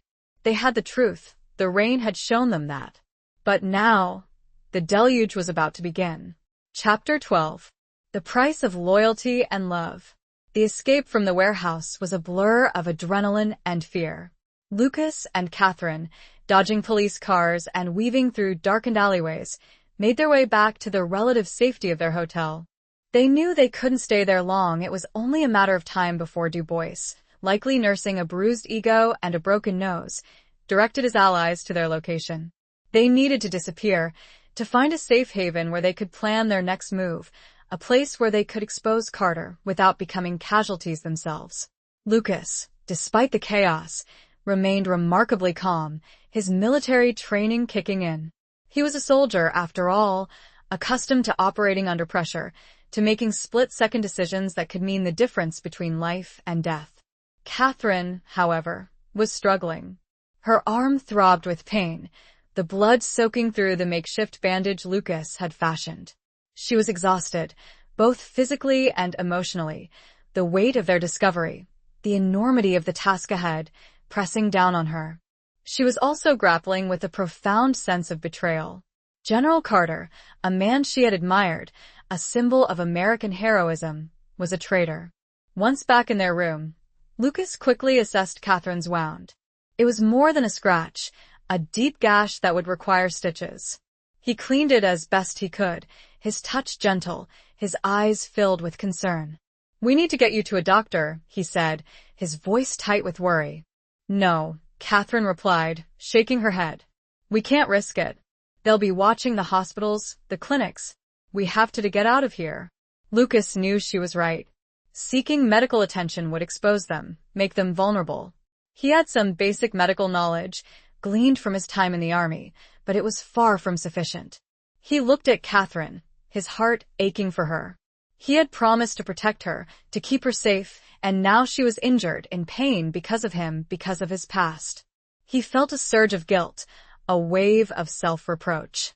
"I'm sorry, Catherine," he said, his voice filled with remorse. "This is all my fault. I should have foreseen this." Catherine reached out and touched his face, her fingers tracing the lines of worry that etched his brow. "It's not your fault, Lucas," she said, her voice soft but firm. "We're in this together. We always have been." Her words, her unwavering support, gave him strength. He knew he couldn't give in to despair, to self-pity. He had to focus, to think, to act. He remembered an old contact, a woman named Madame Evangeline, who ran a small, discreet boarding house in a quiet neighborhood of Le Havre. She was a former resistance fighter, a woman of courage and resourcefulness, a woman who could be trusted. "I know a place," he said, his voice filled with a newfound determination. "A place where we can be safe, where we can get you help." They left the hotel, moving quickly and cautiously through the rain-soaked streets. They avoided the main thoroughfares, sticking to the shadows, their senses on high alert. They reached Madame Evangeline's boarding house, a tall, narrow building with faded shutters and a wrought iron balcony. Lucas knocked on the door, a specific pattern, a coded signal. The door opened, revealing a woman with sharp eyes and a weathered face. She looked at Lucas, her gaze questioning, then she recognized him. "Lucas," she said, her voice a low murmur. "It's been a long time." "Evangeline," Lucas replied, his voice filled with relief. "We need your help." Madame Evangeline ushered them inside, her movements quick and efficient. She led them to a small, sparsely furnished room on the top floor, a room with a view of the rooftops of Le Havre. She examined Catherine's wound, her expression grim. "This needs stitches," she said. "I can do it. I have some experience." Catherine nodded, grateful for her help. Madame Evangeline worked quickly and skillfully, cleaning the wound, stitching it closed, her hands steady and sure. While Madame Evangeline tended to Catherine, Lucas explained their situation, the conspiracy they had uncovered, the danger they were in. He showed her Annalise's diary, the entry that identified General Carter as the mastermind behind the corruption. Madame Evangeline listened intently, her eyes narrowing, her expression hardening. She had seen firsthand the horrors of war, the betrayal of ideals, the corruption that festered beneath the surface of patriotism. "Carter," she said, her voice filled with disgust. "I always suspected him. He was too ambitious, too ruthless." She agreed to help them, to provide them with shelter, to connect them with people who could assist them in their mission. She knew journalists, politicians, activists, people who could expose Carter, who could bring him to justice. "You're safe here," she said, her voice firm and reassuring. "No one will find you. I owe you a debt, Lucas. You saved my life during the war. I will not forget." Catherine and Lucas were overwhelmed by her generosity, by her courage. They had found a sanctuary, a place where they could regroup, replan, and prepare for the final confrontation. As Catherine lay in bed, exhausted but relieved, Lucas sat beside her, holding her hand. They talked, quietly, about their next move, about the challenges that lay ahead. "We have to be careful," Catherine, Lucas said. "Carter is powerful. He will not hesitate to use any means necessary to silence us." "I know," Catherine replied. "But we can't give up. We have to expose him. For Annalise, for Elias, for all those who suffered because of his greed and ambition." They fell silent, the weight of their responsibility pressing down on them. The price of loyalty and love, they knew, could be high. But they were willing to pay it. They had come too far, lost too much, to turn back now. They had to make those responsible pay that same price. Chapter 13. A confrontation in the twilight. With Madame Evangeline's help, Lucas and Catherine began to build their case against General Carter. They meticulously reviewed Annalise's diary, cross-referencing her entries with the information Lucas had gathered over the years. They identified key witnesses, former soldiers who had served under Carter, men who had witnessed his corrupt dealings, men who were willing to testify, to risk their lives to expose the truth. Madame Evangeline, using her extensive network of contacts, arranged for them to meet with these witnesses discreetly, in safe houses, under the cover of darkness. Catherine, her arms still healing, transcribed their testimonies, meticulously documenting their accounts of Carter's crimes. The evidence they gathered was damning. It painted a picture of a man driven by greed and ambition, a man who had used his position of power to enrich himself, to betray his country, to sacrifice the lives of his own soldiers. They also worked with Renard, the journalist, providing him with the evidence they had gathered, preparing him for the publication of his expose. Renard, a seasoned veteran of investigative journalism, was both excited and apprehensive.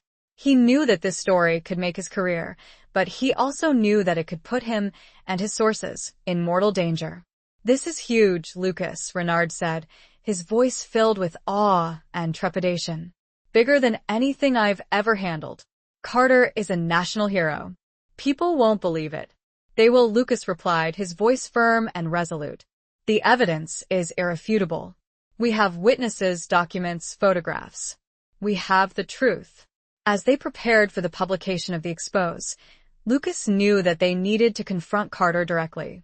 He wanted to see the man's face, to hear his denials, to witness his reaction to the exposure of his crimes. He also wanted to ensure that Carter couldn't escape, that he couldn't use his influence to silence them, to bury the truth. He devised a plan, a risky plan, but one that he believed was necessary. He would lure Carter to a meeting, a secluded location, where he could confront him, where he could ensure that he was held accountable for his actions. Catherine was apprehensive, to say the least. She knew the danger involved, the potential for violence, the possibility that they were walking into a trap. But she also trusted Lucas, implicitly. She knew that he would not put her in danger unless it was absolutely necessary. "Are you sure about this, Lucas?" she asked, her voice filled with concern. "It's too risky. We could get killed." "I have to do this," Catherine, Lucas replied, his voice filled with a mixture of determination and regret. "I have to look him in the eye. I have to make him pay." He arranged the meeting through a series of intermediaries, using coded messages, ensuring that Carter wouldn't suspect a trap. He chose a location that was both symbolic and strategic, the ruins of an old church on the outskirts of the village where Annalise had lived, a place that had been devastated by the war, a place that held the ghosts of the past. The meeting was set for twilight, a time of transition, a time of shadows, a time of reckoning. Lucas and Catherine, accompanied by Madame Evangeline and a few of her trusted resistance fighters, arrived at the church early, preparing for the confrontation. The church was a desolate shell, its roof collapsed, its walls crumbling, its stained glass windows shattered. It was a stark reminder of the destruction of war, of the lives that had been lost, of the innocence that had been shattered. They waited in silence, the tension thick and palpable. The setting sun cast long shadows across the ruins, painting the scene in hues of orange and purple. The air was still and heavy, the silence broken only by the distant caw of a crow. Finally, Carter arrived. He was alone, as Lucas had requested. He stepped out of his car, his face grim, his eyes scanning the ruins. He was dressed in civilian clothes, but his military bearing was unmistakable.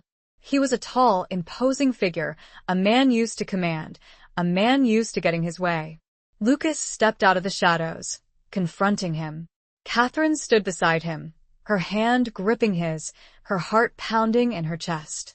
"Carter," Lucas said, his voice cold and steady. "We need to talk."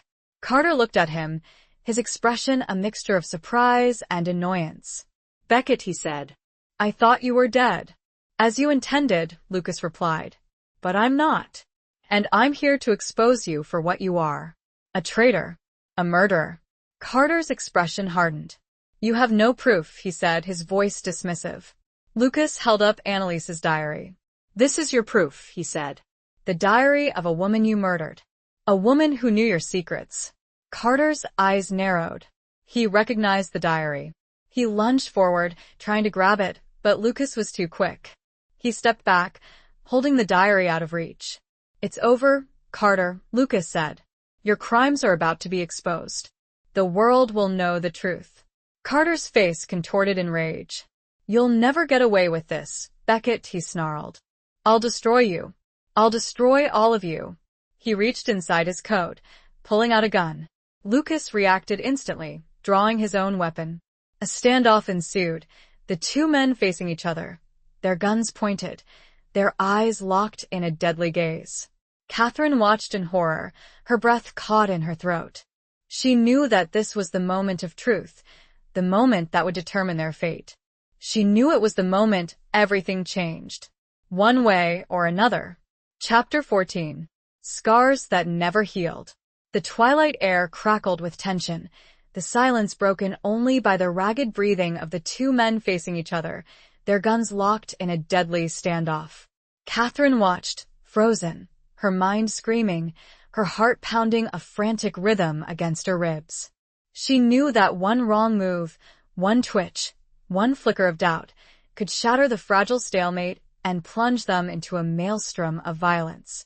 Carter's face was a mask of cold fury, his eyes narrowed, his jaw clenched. He was a man accustomed to power, to control, to getting his way. He was not used to being challenged, to being defied, especially not by a man he had believed to be dead. Lucas, however, remained calm, his gaze steady, his hand unwavering. He had faced death before, on the battlefields of France, in the shadows of hiding. He was prepared to face it again if necessary, to protect Catherine, to expose Carter, to avenge the wrongs that had been committed. Drop the gun, Carter, Lucas said, his voice low and steady, devoid of any tremor. It's over. Carter sneered, his grip tightening on his weapon. You think you've won, Beckett? He spat. You're a fool. You have nothing. No one will believe you. They will, Lucas replied, his voice unwavering. We have proof. Annalise's diary. The testimonies of your former soldiers. Renard is publishing the story as we speak. Carter's eyes flickered for a moment, a flicker of doubt, a flicker of fear. But it was quickly replaced by a renewed surge of anger, of defiance.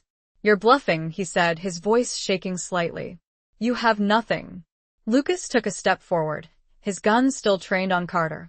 I'm not bluffing, Carter, he said. I have everything, and I'm not afraid to use it. He reached into his coat, pulling out Annalise's diary, holding it up for Carter to see. This is your downfall, Carter, he said. The truth, written in the hand of a woman you murdered. Carter's eyes fixated on the diary, his expression a mixture of rage and desperation. He knew that the diary was his undoing, that it contained the evidence that could destroy him. He made a sudden move, lunging forward, trying to grab the diary, trying to knock Lucas off balance. But Lucas was ready for him. He sidestepped the attack, bringing his gun up, smashing it against Carter's wrist. Carter cried out in pain, dropping his weapon. Lucas kicked it away, keeping his own gun trained on Carter. It's over, Carter, Lucas repeated, his voice cold and hard. You're finished. Carter stumbled back, clutching his injured wrist, his face contorted in pain and fury. He looked at Lucas, his eyes filled with hatred. You may have won this battle, Beckett, he snarled. But you haven't won the war. I have friends, powerful friends. They'll protect me. They'll silence you. They won't, Lucas said. Your friends are already abandoning you. They know the truth. They won't risk their own reputations to protect a traitor. Carter's bravado began to crumble, his confidence replaced by a growing sense of despair. He looked around, at the ruined church, at the setting sun, at the shadows that were closing in. He was alone, trapped, his carefully constructed world collapsing around him. Suddenly, a shot rang out, shattering the silence. Catherine screamed, her eyes darting around, trying to locate the source of the gunfire. She saw Carter slump to the ground, his body convulsing, a dark stain spreading across his chest. He had been shot, but not by Lucas. Catherine turned, her gaze searching the shadows. She saw a figure emerge from behind a crumbling wall, a figure holding a smoking gun. It was Dubois. Dubois, his face contorted in a mixture of anger and desperation, advanced towards them, his gun still raised. He had been hiding, waiting for an opportunity to strike, to avenge his humiliation, to silence Lucas and Catherine. "You should have stayed dead," Beckett, Dubois spat, his voice filled with venom. "Both of you." Before Lucas could react, Madame Evangeline stepped forward, her movements swift and decisive. She had been hiding in the shadows, protecting Catherine, waiting for the right moment to intervene. She lunged at Dubois, knocking his gun aside, grappling with him for control of the weapon. A struggle ensued, a brief, violent tussle that ended as quickly as it had begun. Another shot rang out, this time fired by Madame Evangeline. Dubois crumpled to the ground, his body lifeless, his eyes staring blankly at the twilight sky. Silence descended upon the ruined church, a heavy, suffocating silence, broken only by Catherine's sobs, by Lucas's ragged breathing, by the distant wail of a siren. Lucas rushed to Catherine's side, his arms enveloping her, holding her close. He felt her trembling, her body shaking with shock and relief. "It's all right, Catherine," he whispered, his voice hoarse. "It's over. We're safe." But it wasn't over. Not really. The immediate threat had been eliminated, but the scars of the past, the wounds of war and betrayal, would never fully heal. The price of loyalty and love had been high, a price they would continue to pay for the rest of their lives. Catherine looked at Lucas, her eyes filled with a mixture of love and sorrow. "What happens now?" she asked, her voice barely a whisper. Lucas looked at her, his gaze steady, his expression resolute. "Now," he said, "we rebuild. We heal. We try to find some semblance of peace." The scars, however, remained. And they always would, both inside and out. Chapter 15. The Truth Behind the Telegram. The aftermath of the confrontation at the ruined church was a whirlwind of activity. Renard's expose, published in a leading Paris newspaper, sent shockwaves through France and the United States. The story, detailing General Carter's wartime corruption and his involvement in the deaths of Elias Thompson and Annalise Dubois, dominated headlines, sparking public outrage and calls for a full investigation. Lucas and Catherine, initially hailed as heroes, found themselves caught in a media frenzy. They were bombarded with requests for interviews, hounded by reporters, their every move scrutinized. They retreated to Madame Evangeline's boarding house, seeking refuge from the relentless attention, trying to process the events of the past few weeks, trying to find some semblance of normalcy. The U.S. government, initially hesitant to act, was forced to launch an official inquiry into Carter's activities. The evidence, meticulously gathered by Lucas and Catherine and corroborated by Renard's investigation, was overwhelming. Carter's allies, fearing for their own reputations, quickly distanced themselves, leaving him isolated and exposed. While Carter was dead and thus unable to stand trial, the investigation uncovered a vast network of corruption, implicating numerous high-ranking officers and government officials. Several arrests were made, and a series of trials ensued, exposing the dark underbelly of the war effort, shattering the public's perception of their heroes. Catherine, still recovering from her injury, found herself thrust into the role of a reluctant witness. She testified before a military tribunal, recounting her experiences, sharing Annalise's diary, providing the crucial evidence that linked Carter to the conspiracy. Her testimony was powerful, moving, and ultimately damning. Lucas, meanwhile, struggled to reconcile his past with his present. He had lived under an assumed identity for 3 years, believing himself to be dead, cut off from everyone he loved. Now, He was suddenly thrust back into the world, forced to confront the consequences of his actions, to face the ghosts of his past. He also had to deal with the official bureaucracy, the military red tape, the endless paperwork required to reclaim his true identity, to clear his name, to restore his honor. He was subjected to a series of interrogations, his story meticulously scrutinized, his motives questioned. One of the most difficult aspects of his return was explaining his death to his family and friends. He had written letters, of course, but they had never been sent. He had to rely on Catherine, on Madame Evangeline, on Renard, to help him spread the word, to convince people that he was, in fact, alive. The telegram that Catherine had received, the one announcing his death, had been a carefully orchestrated fabrication, part of Carter's plan to silence him. The details surrounding his supposed death, the circumstances of the battle, the recovery of his body, had all been falsified. Lucas learned that the telegram had been sent by a corrupt officer working for Carter, a man who had been deeply involved in the conspiracy. This officer, fearing exposure, had committed suicide shortly after Carter's death, leaving behind a confession that detailed his role in the scheme. The confession, along with Annalise's diary and the testimonies of the other witnesses, provided irrefutable proof of Carter's guilt and of Lucas's innocence. Catherine and Lucas had imagined many times, usually separately, how he would return.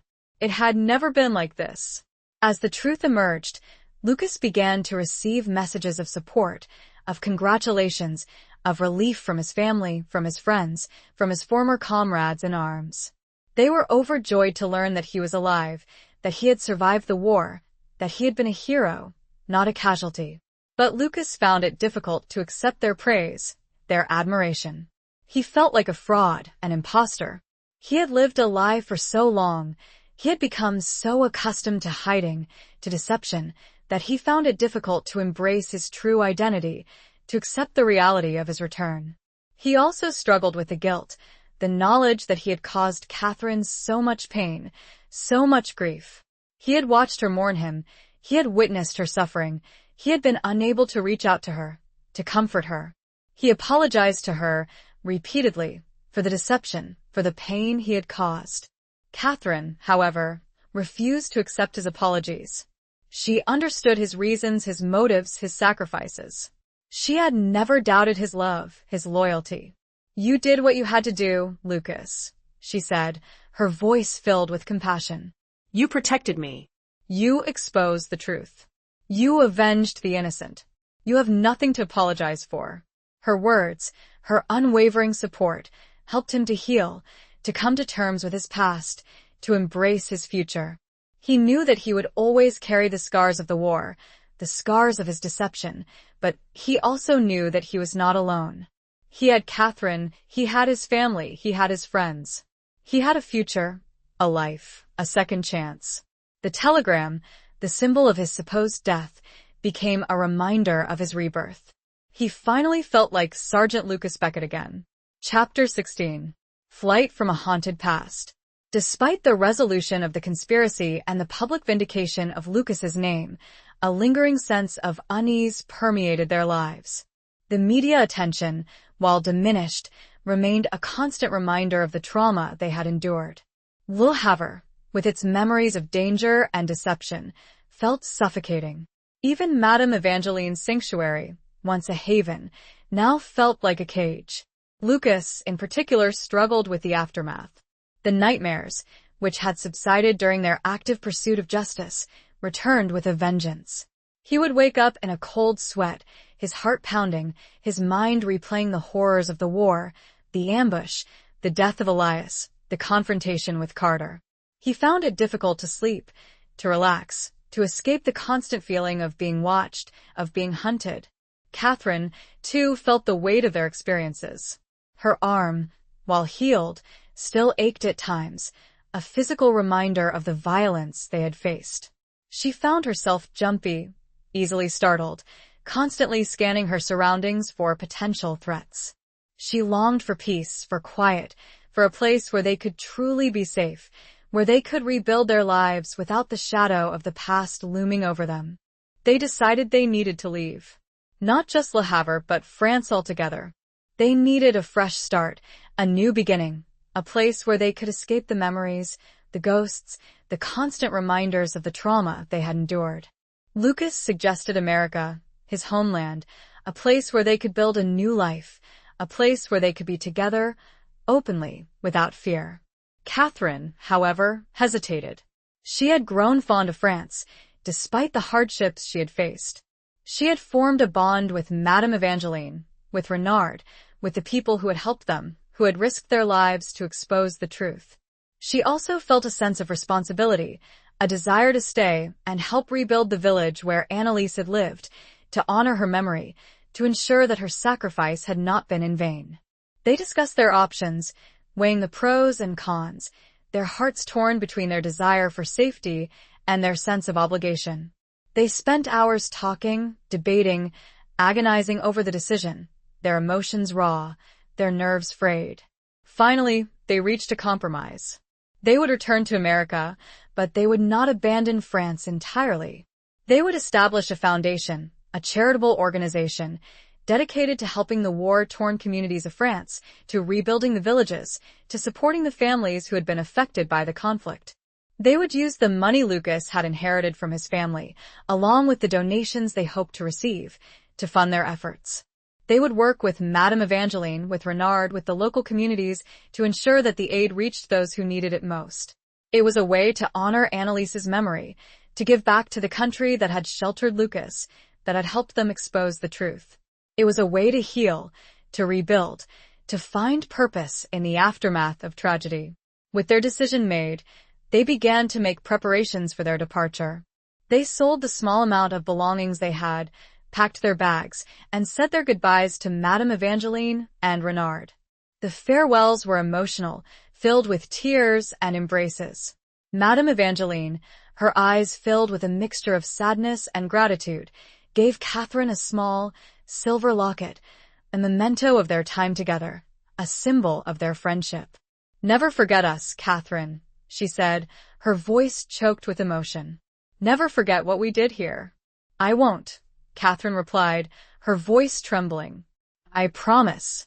Renard, his face etched with a mixture of relief and apprehension, shook Lucas's hand. "You did a brave thing, Lucas," he said. "You exposed a great evil. But be careful. There are still those who would silence you." "I know," Lucas replied, his voice firm and resolute. "But I'm not afraid anymore. We have the truth on our side." They booked passage on a ship bound for New York, a passenger liner this time, a symbol of their return to normalcy, to a life free from fear and deception. As they stood on the deck, watching the coastline of France recede into the distance, Catherine felt a sense of both sadness and relief. She was leaving behind a part of her life, a part of her heart. But she was also embracing a new beginning, a new future, a new life with Lucas. She was leaving behind a haunted past, but she was carrying with her the memories of courage, of resilience, of love. Lucas put his arm around her, drawing her close. He felt her trembling, her body shaking with a mixture of emotions. "It's all right, Catherine," he whispered, his voice soft and reassuring. "We're going home." Catherine leaned into him, drawing strength from his presence. She looked out at the vast expanse of the ocean, at the endless horizon, at the promise of a new dawn. The flight was over, the journey home just beginning. But which home were they returning to? Chapter 17. The Harbor of Lost Souls. New York City, a cacophony of sights and sounds, a whirlwind of activity, a stark contrast to the quiet, war-torn landscapes of France. Catherine and Lucas, stepping off the ship onto American soil, felt a mixture of relief and disorientation. They were home, yet they felt like strangers in a strange land. The city was overwhelming, its towering skyscrapers, its crowded streets, its relentless energy a sensory overload. They had grown accustomed to the quiet rhythms of life in hiding, to the hushed conversations, to the constant vigilance. Now, they were thrust into a world of noise, of anonymity, of seemingly carefree abandon. They found lodgings in a small hotel near the harbor, a temporary haven from the chaos of the city. The room was modest, but it was clean and comfortable, a welcome respite from the cramped quarters of the ship. Lucas, despite his familiarity with America, felt a sense of unease. He had been away for 3 years that had changed him profoundly. He was no longer the same man who had left for war, the naive, idealistic young soldier. He was a survivor, a warrior, a man haunted by his past. He also felt a sense of guilt, a feeling that he had abandoned his country, that he had shirked his duty. He knew that he had been exonerated, that his actions had been justified, but he still felt a lingering sense of shame, a feeling that he had somehow failed. Catherine, on the other hand, felt a growing sense of excitement, of anticipation. She was in a new country, a new world, a land of opportunity and possibility. She was eager to explore, to learn, to embrace the challenges that lay ahead. She was also determined to help Lucas heal, to help him overcome the demons that haunted him, to help him find peace and happiness. She knew that it would not be easy, that the scars of the past would never fully disappear, but she believed in his strength, in his resilience, in his capacity for love. They spent their first few days in New York simply adjusting to their new surroundings. They walked the streets, exploring the neighborhoods, visiting the museums, taking in the sights and sounds of the city. They ate in small cafes, watched movies in grand theaters, listened to jazz music in smoky clubs. They tried to blend in, to avoid attracting attention, but it was difficult. Lucas's military bearing, his haunted eyes, his hesitant French accented English, set him apart. Catherine's quiet elegance, her European style, her lingering sadness, also drew curious glances. They were a couple out of sync with their surroundings, a pair of lost souls searching for a place to belong, a place to call home. One evening, as they were walking along the waterfront, watching the ships come and go, they stumbled upon a small, unassuming bar, a place called the Harbor of Lost Souls. The name resonated with them, a reflection of their own feelings, of their own journey. They went inside, finding themselves in a dimly lit, smoky room filled with a mix of sailors, dockworkers, immigrants, and outcasts. The air was thick with the smell of stale beer and cheap tobacco, the sounds of laughter and conversation mingling with the mournful strains of a blues song. They sat at the bar, ordering drinks, their eyes scanning the faces of the other patrons. They saw sadness, loneliness, desperation, but they also saw resilience, hope, and a shared sense of camaraderie. They felt a sense of belonging, a feeling that they were not alone, that they were among others who had experienced loss, who had struggled with adversity, who were searching for a place to call home. They began to frequent the Harbor of Lost Souls, becoming regulars, making friends with the other patrons, sharing their stories, listening to theirs. They found solace in the shared experiences, in the understanding, in the acceptance. Lucas gradually began to open up, to talk about his past, to share his pain, to release the pent-up emotions that had been consuming him. He found comfort in the company of other veterans, men who had experienced the horrors of war, who understood his nightmares, his anxieties, his guilt. Catherine, too, found solace in the camaraderie of the bar. She made friends with the women, sharing their stories, their hopes, their dreams. She learned about their struggles, their triumphs, their resilience. The Harbor of Lost Souls became their refuge, their sanctuary, a place where they could be themselves, where they could heal, where they could find a sense of belonging. It was a place where lost souls found solace, where broken hearts found comfort, where new beginnings were forged. It wasn't home, not yet, but it was a start. It was a place where they could begin to rebuild their lives, to find their place in the world, to embrace the future, together. They still did not know where they would end up, but they now had a safe harbor from which to sail. Chapter 18. A desperate plea for forgiveness. As Catherine and Lucas settled into their new life in New York, the specter of Lucas's past continued to haunt them. While he had been officially exonerated, and the public largely viewed him as a hero, there were still whispers, doubts, and lingering suspicions. The stain of the initial false reports of his death and the sensational nature of the Carter conspiracy made it difficult for him to completely escape the shadow of his former life. More importantly, Lucas grappled with his own internal demons. He carried the weight of his actions, the deception he had maintained, and the pain he had caused Catherine. While she had forgiven him, repeatedly and unequivocally, he struggled to forgive himself.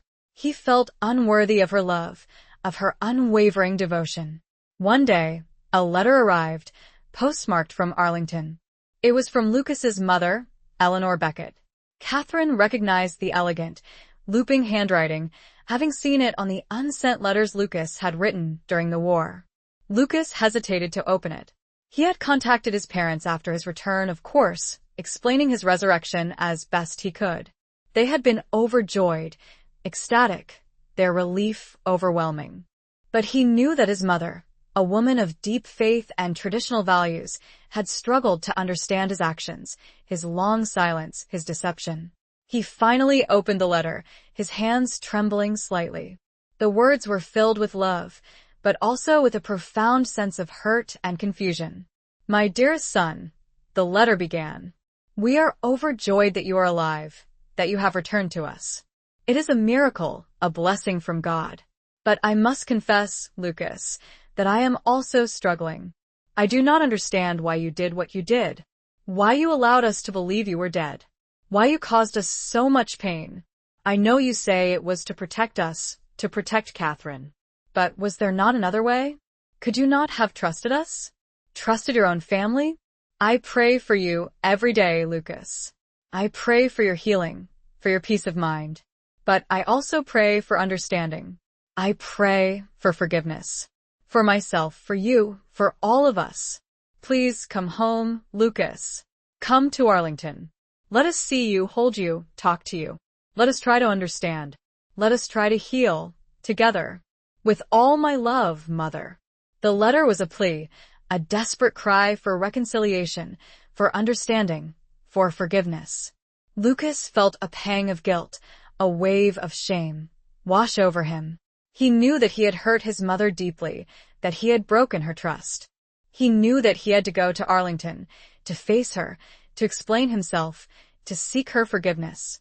He showed the letter to Catherine, his eyes filled with a mixture of apprehension and resolve. "I have to go," he said, his voice heavy with emotion. "I have to see her.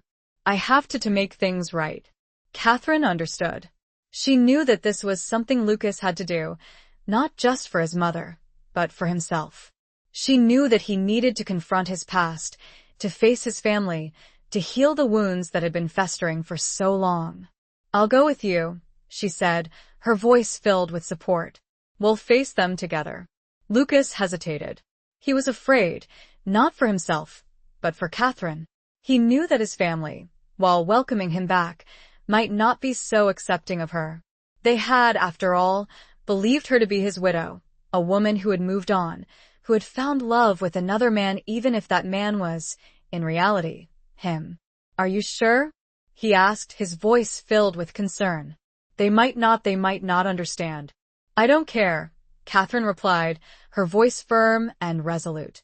"I love you, Lucas. I'm your wife. We're a team. We'll face whatever comes, together." Her words, her unwavering support, gave him strength. He knew that he could face anything as long as he had her by his side. They made arrangements to travel to Arlington, booking train tickets, packing their bags. They were returning to the place where their story had begun, the place where Lucas had died, the place where Catherine had first seen his ring on her finger, the place where their journey had taken its unexpected, terrifying turn. As they boarded the train, Catherine felt a sense of trepidation, a knot of anxiety in her stomach. She knew that this visit would be difficult, emotionally charged, potentially painful. But she also knew that it was necessary, that it was a crucial step in their healing process, in their journey towards a new beginning. Lucas sat beside her, his hand holding hers, his eyes fixed on the passing landscape. He was lost in thought, his mind replaying memories of his childhood, of his family, of his life before the war. He was returning home, but he was no longer the same man who had left. He was a stranger, a ghost, returning to a life that had moved on without him. The plea had been made. Now the answer remained. Chapter 19. Reclaiming a Stolen Future. The train pulled into the Arlington station, the familiar sights and sounds of his hometown washing over Lucas like a wave of nostalgia. He hadn't realized how much he had missed it, the quiet tree-lined streets, the stately homes, the sense of community, the feeling of belonging. But alongside the nostalgia, there was a knot of apprehension in his stomach, a fear of the unknown, of the reception he would receive. Catherine, sensing his unease, squeezed his hand reassuringly. She, too, felt a mix of emotions: nervousness, excitement, and a deep-seated determination to support Lucas through whatever lay ahead. She had imagined this moment, this return to Arlington, countless times, but the reality was far more complex, more emotionally charged than she could have ever anticipated. They were met at the station by Lucas's father, Robert Beckett, a tall, distinguished man with graying hair and kind eyes. The reunion was emotional, filled with tears and embraces, a mixture of joy and relief. Robert, a man of few words, simply held his son tightly, his body shaking with emotion. "Welcome home, son," he said, his voice choked with feeling. "We've missed you so much." Lucas, overwhelmed by the outpouring of love, could only nod, his own eyes brimming with tears. He had been away for so long, living a lie, that he had almost forgotten the simple, profound joy of being reunited with his family. The drive to the Beckett home was filled with a mixture of awkward silence and hesitant conversation. Robert tried to fill the void, talking about local news, about family updates, about the changes that had occurred in Arlington during Lucas's absence. But the unspoken questions, the lingering doubts, hung heavy in the air. As they pulled up to the stately Victorian house, Lucas felt a pang of familiarity, a sense of returning to a place that held both cherished memories and painful secrets. The house looked the same, its white paint gleaming in the afternoon sun, its wraparound porch inviting, its windows reflecting the clear blue sky. But for Lucas, it was also a symbol of the life he had lost, of the future that had been stolen from him. Eleanor Beckett, Lucas's mother, was waiting for them on the porch, her face a mixture of anticipation and apprehension. She rushed towards them, her arms outstretched, embracing Lucas tightly, her body trembling with emotion. my son," she whispered, her voice choked with sobs. "You're home. "You're finally home." The reunion was even more intense than the one at the station, a flood of pent-up emotions released after years of grief and uncertainty. Eleanor held Lucas as if she would never let him go, her tears soaking his shirt, her words a mixture of joy, relief, and lingering questions. Catherine stood beside them, watching the emotional scene unfold, her heart aching for both Lucas and his parents. She knew that this reunion was just the beginning, that there were still difficult conversations to be had, wounds to be healed, trust to be rebuilt. After the initial outpouring of emotion, they went inside, the house filled with a sense of awkwardness, of unspoken tension. Eleanor had prepared a meal, a lavish spread of Lucas's favorite dishes, but the atmosphere around the dining table was strained. Robert tried to keep the conversation light, but Eleanor's eyes kept returning to Lucas, her gaze filled with a mixture of love and confusion. She couldn't reconcile the son she had mourned with the man who sat before her, the man who had lived a lie, who had caused them so much pain. Finally, after the meal, Eleanor could no longer contain her questions. "Lucas," she said, her voice trembling, "I need to understand." "Why? "Why did you do it? Why did you let us believe you were dead?" Lucas, his heart heavy with guilt, took a deep breath and began to explain. He told them everything from the moment he discovered the conspiracy, to his decision to fake his death, to his life in hiding, to his eventual return. He spared no details, revealing the horrors of the war, the corruption he had witnessed, the danger he had faced.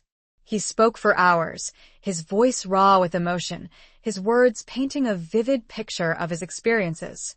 Catherine sat beside him, holding his hand, offering silent support.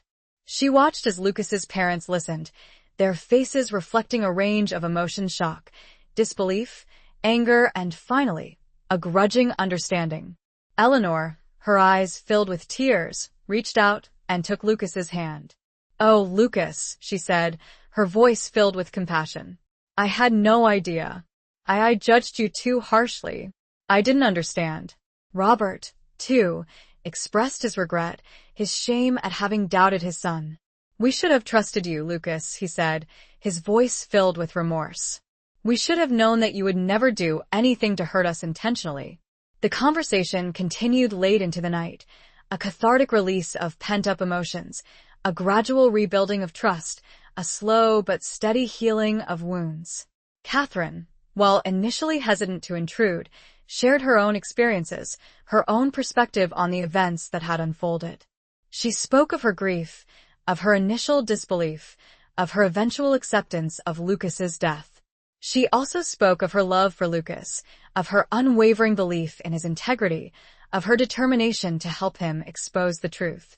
Eleanor, listening to Catherine's words, began to see her not as a replacement for her son, but as a partner, a confidant, a woman who had loved and supported Lucas through the darkest of times.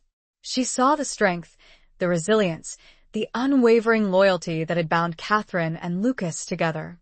By the end of the evening, a fragile peace had been established. The wounds were still there.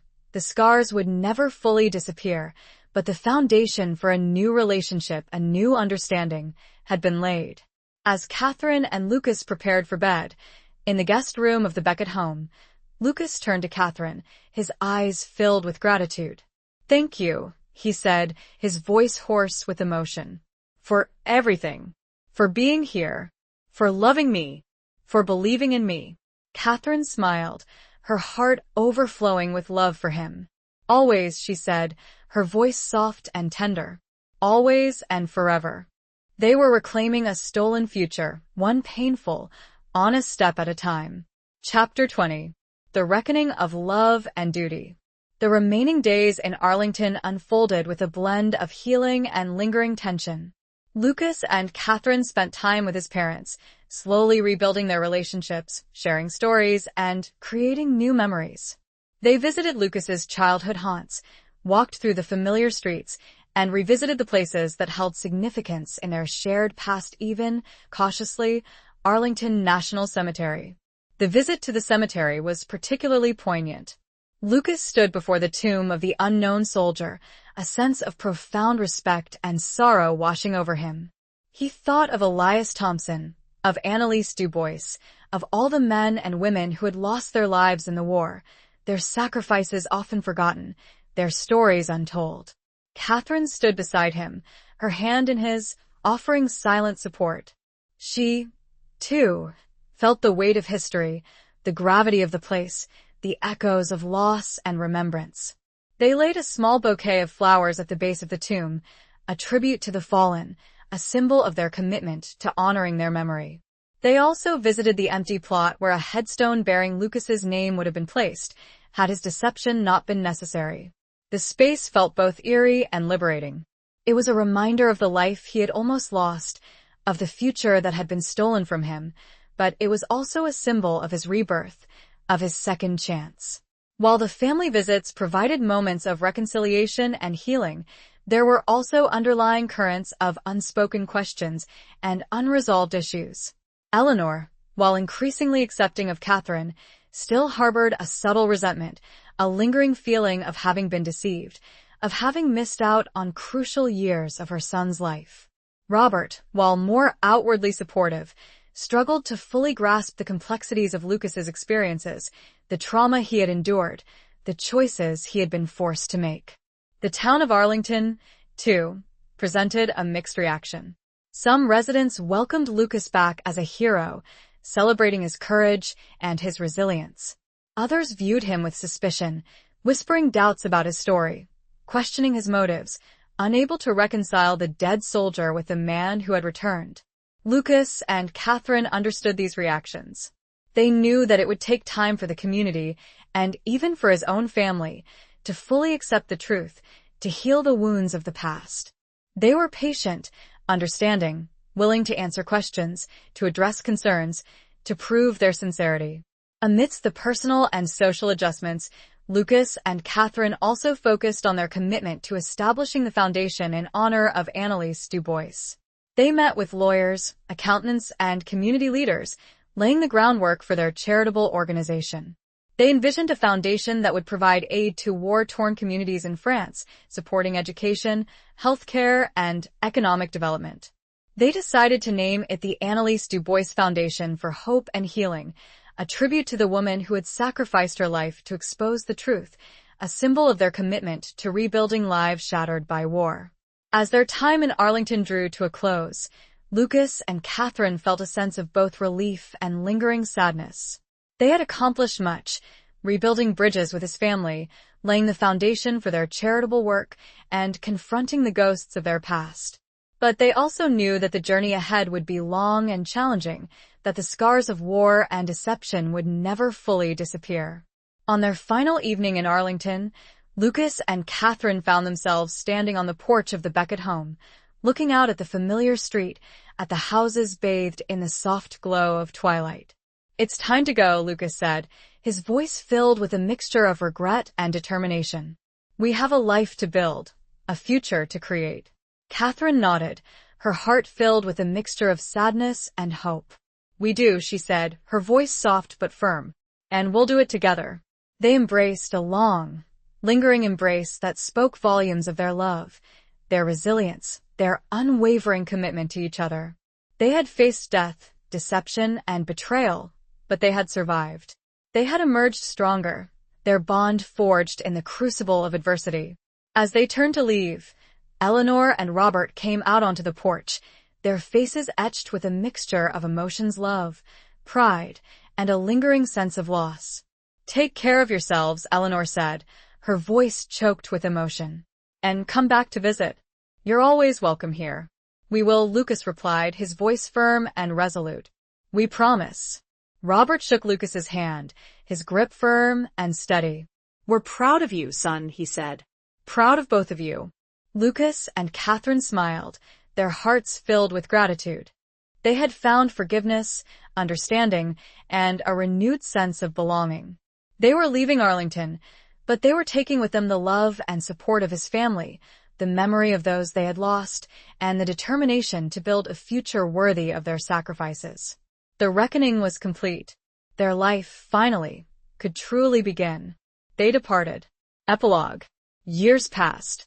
The scars of war and deception, while never fully disappearing, faded into the tapestry of their lives. Catherine and Lucas settled in a quiet coastal town in New England, far from the bustling streets of New York and the lingering shadows of Arlington. They built a life filled with love, purpose, and a quiet sense of contentment. The Anneliese du Bois Foundation for Hope and Healing flourished, becoming a beacon of support for war-torn communities in France. Catherine and Lucas devoted their time and energy to the foundation, traveling to France regularly, overseeing projects, and connecting with the people they were helping. They built schools, hospitals, and community centers, providing education, healthcare, and economic opportunities for those who had been affected by the conflict. They never forgot Anneliese, Elias, or the sacrifices that had been made. They told their stories, honoring their memory, ensuring that their courage and their commitment to justice would never be forgotten. Lucas, while still haunted by nightmares at times, found a measure of peace in his work with the foundation. He discovered a renewed sense of purpose, a way to channel his experiences, his skills, his passion into something positive, something that made a difference in the world. He also found solace in writing, chronicling his experiences, sharing his story, helping others to understand the devastating consequences of war and corruption. Catherine, too, found fulfillment in her work with the foundation. She blossomed into a confident, compassionate leader, her organizational skills and her unwavering determination proving invaluable to the success of their efforts. She also pursued her love of science, establishing a small laboratory in their home, where she conducted research, explored new ideas, and continued to contribute to the field of knowledge. They had children, 2 daughters, whom they named Eleanor, after Lucas's mother, and Anneliese, after the woman whose courage had changed their lives. They raised their daughters with a deep appreciation for history, for justice, for the importance of service to others. They told them stories of the war, of the sacrifices that had been made, of the importance of standing up for what is right, even in the face of adversity. Their relationship, forged in the crucible of war and deception, remained strong and enduring. They had weathered the storms, overcome the challenges, and emerged with a love that was deeper, more profound, more resilient than ever before. They were not just husband and wife. They were partners, confidants, soulmates, bound together by a shared history, a shared purpose, a shared love. They often returned to Arlington, visiting Lucas's family, attending ceremonies at the cemetery, honoring the memory of the fallen. They also maintained close ties with Madame Evangeline and Renard, their allies in the fight for justice, their friends for life. As they grew older, they found a quiet contentment in their simple life by the sea. They walked along the beach, watched the sunsets, listened to the waves, grateful for the peace they had found, for the love they shared, for the future they had built together. One evening, as they sat on their porch, watching the stars twinkle in the night sky, Catherine reached for Lucas's hand, her fingers interlacing with his. The ring, his ring, the one that had brought them together, the one that had symbolized their journey through darkness and light, still gleamed on her finger. "We made it, Lucas," she said, her voice soft and filled with emotion. "We survived." Lucas smiled, his eyes reflecting the starlight, his heart overflowing with love for her. "We did," he said, his voice firm and resolute. "Together." And in that moment, surrounded by the quiet beauty of the night, by the enduring power of their love, they knew that they had finally found their home, their peace, their forever. Their duty, finally, was to each other. And their love. The end.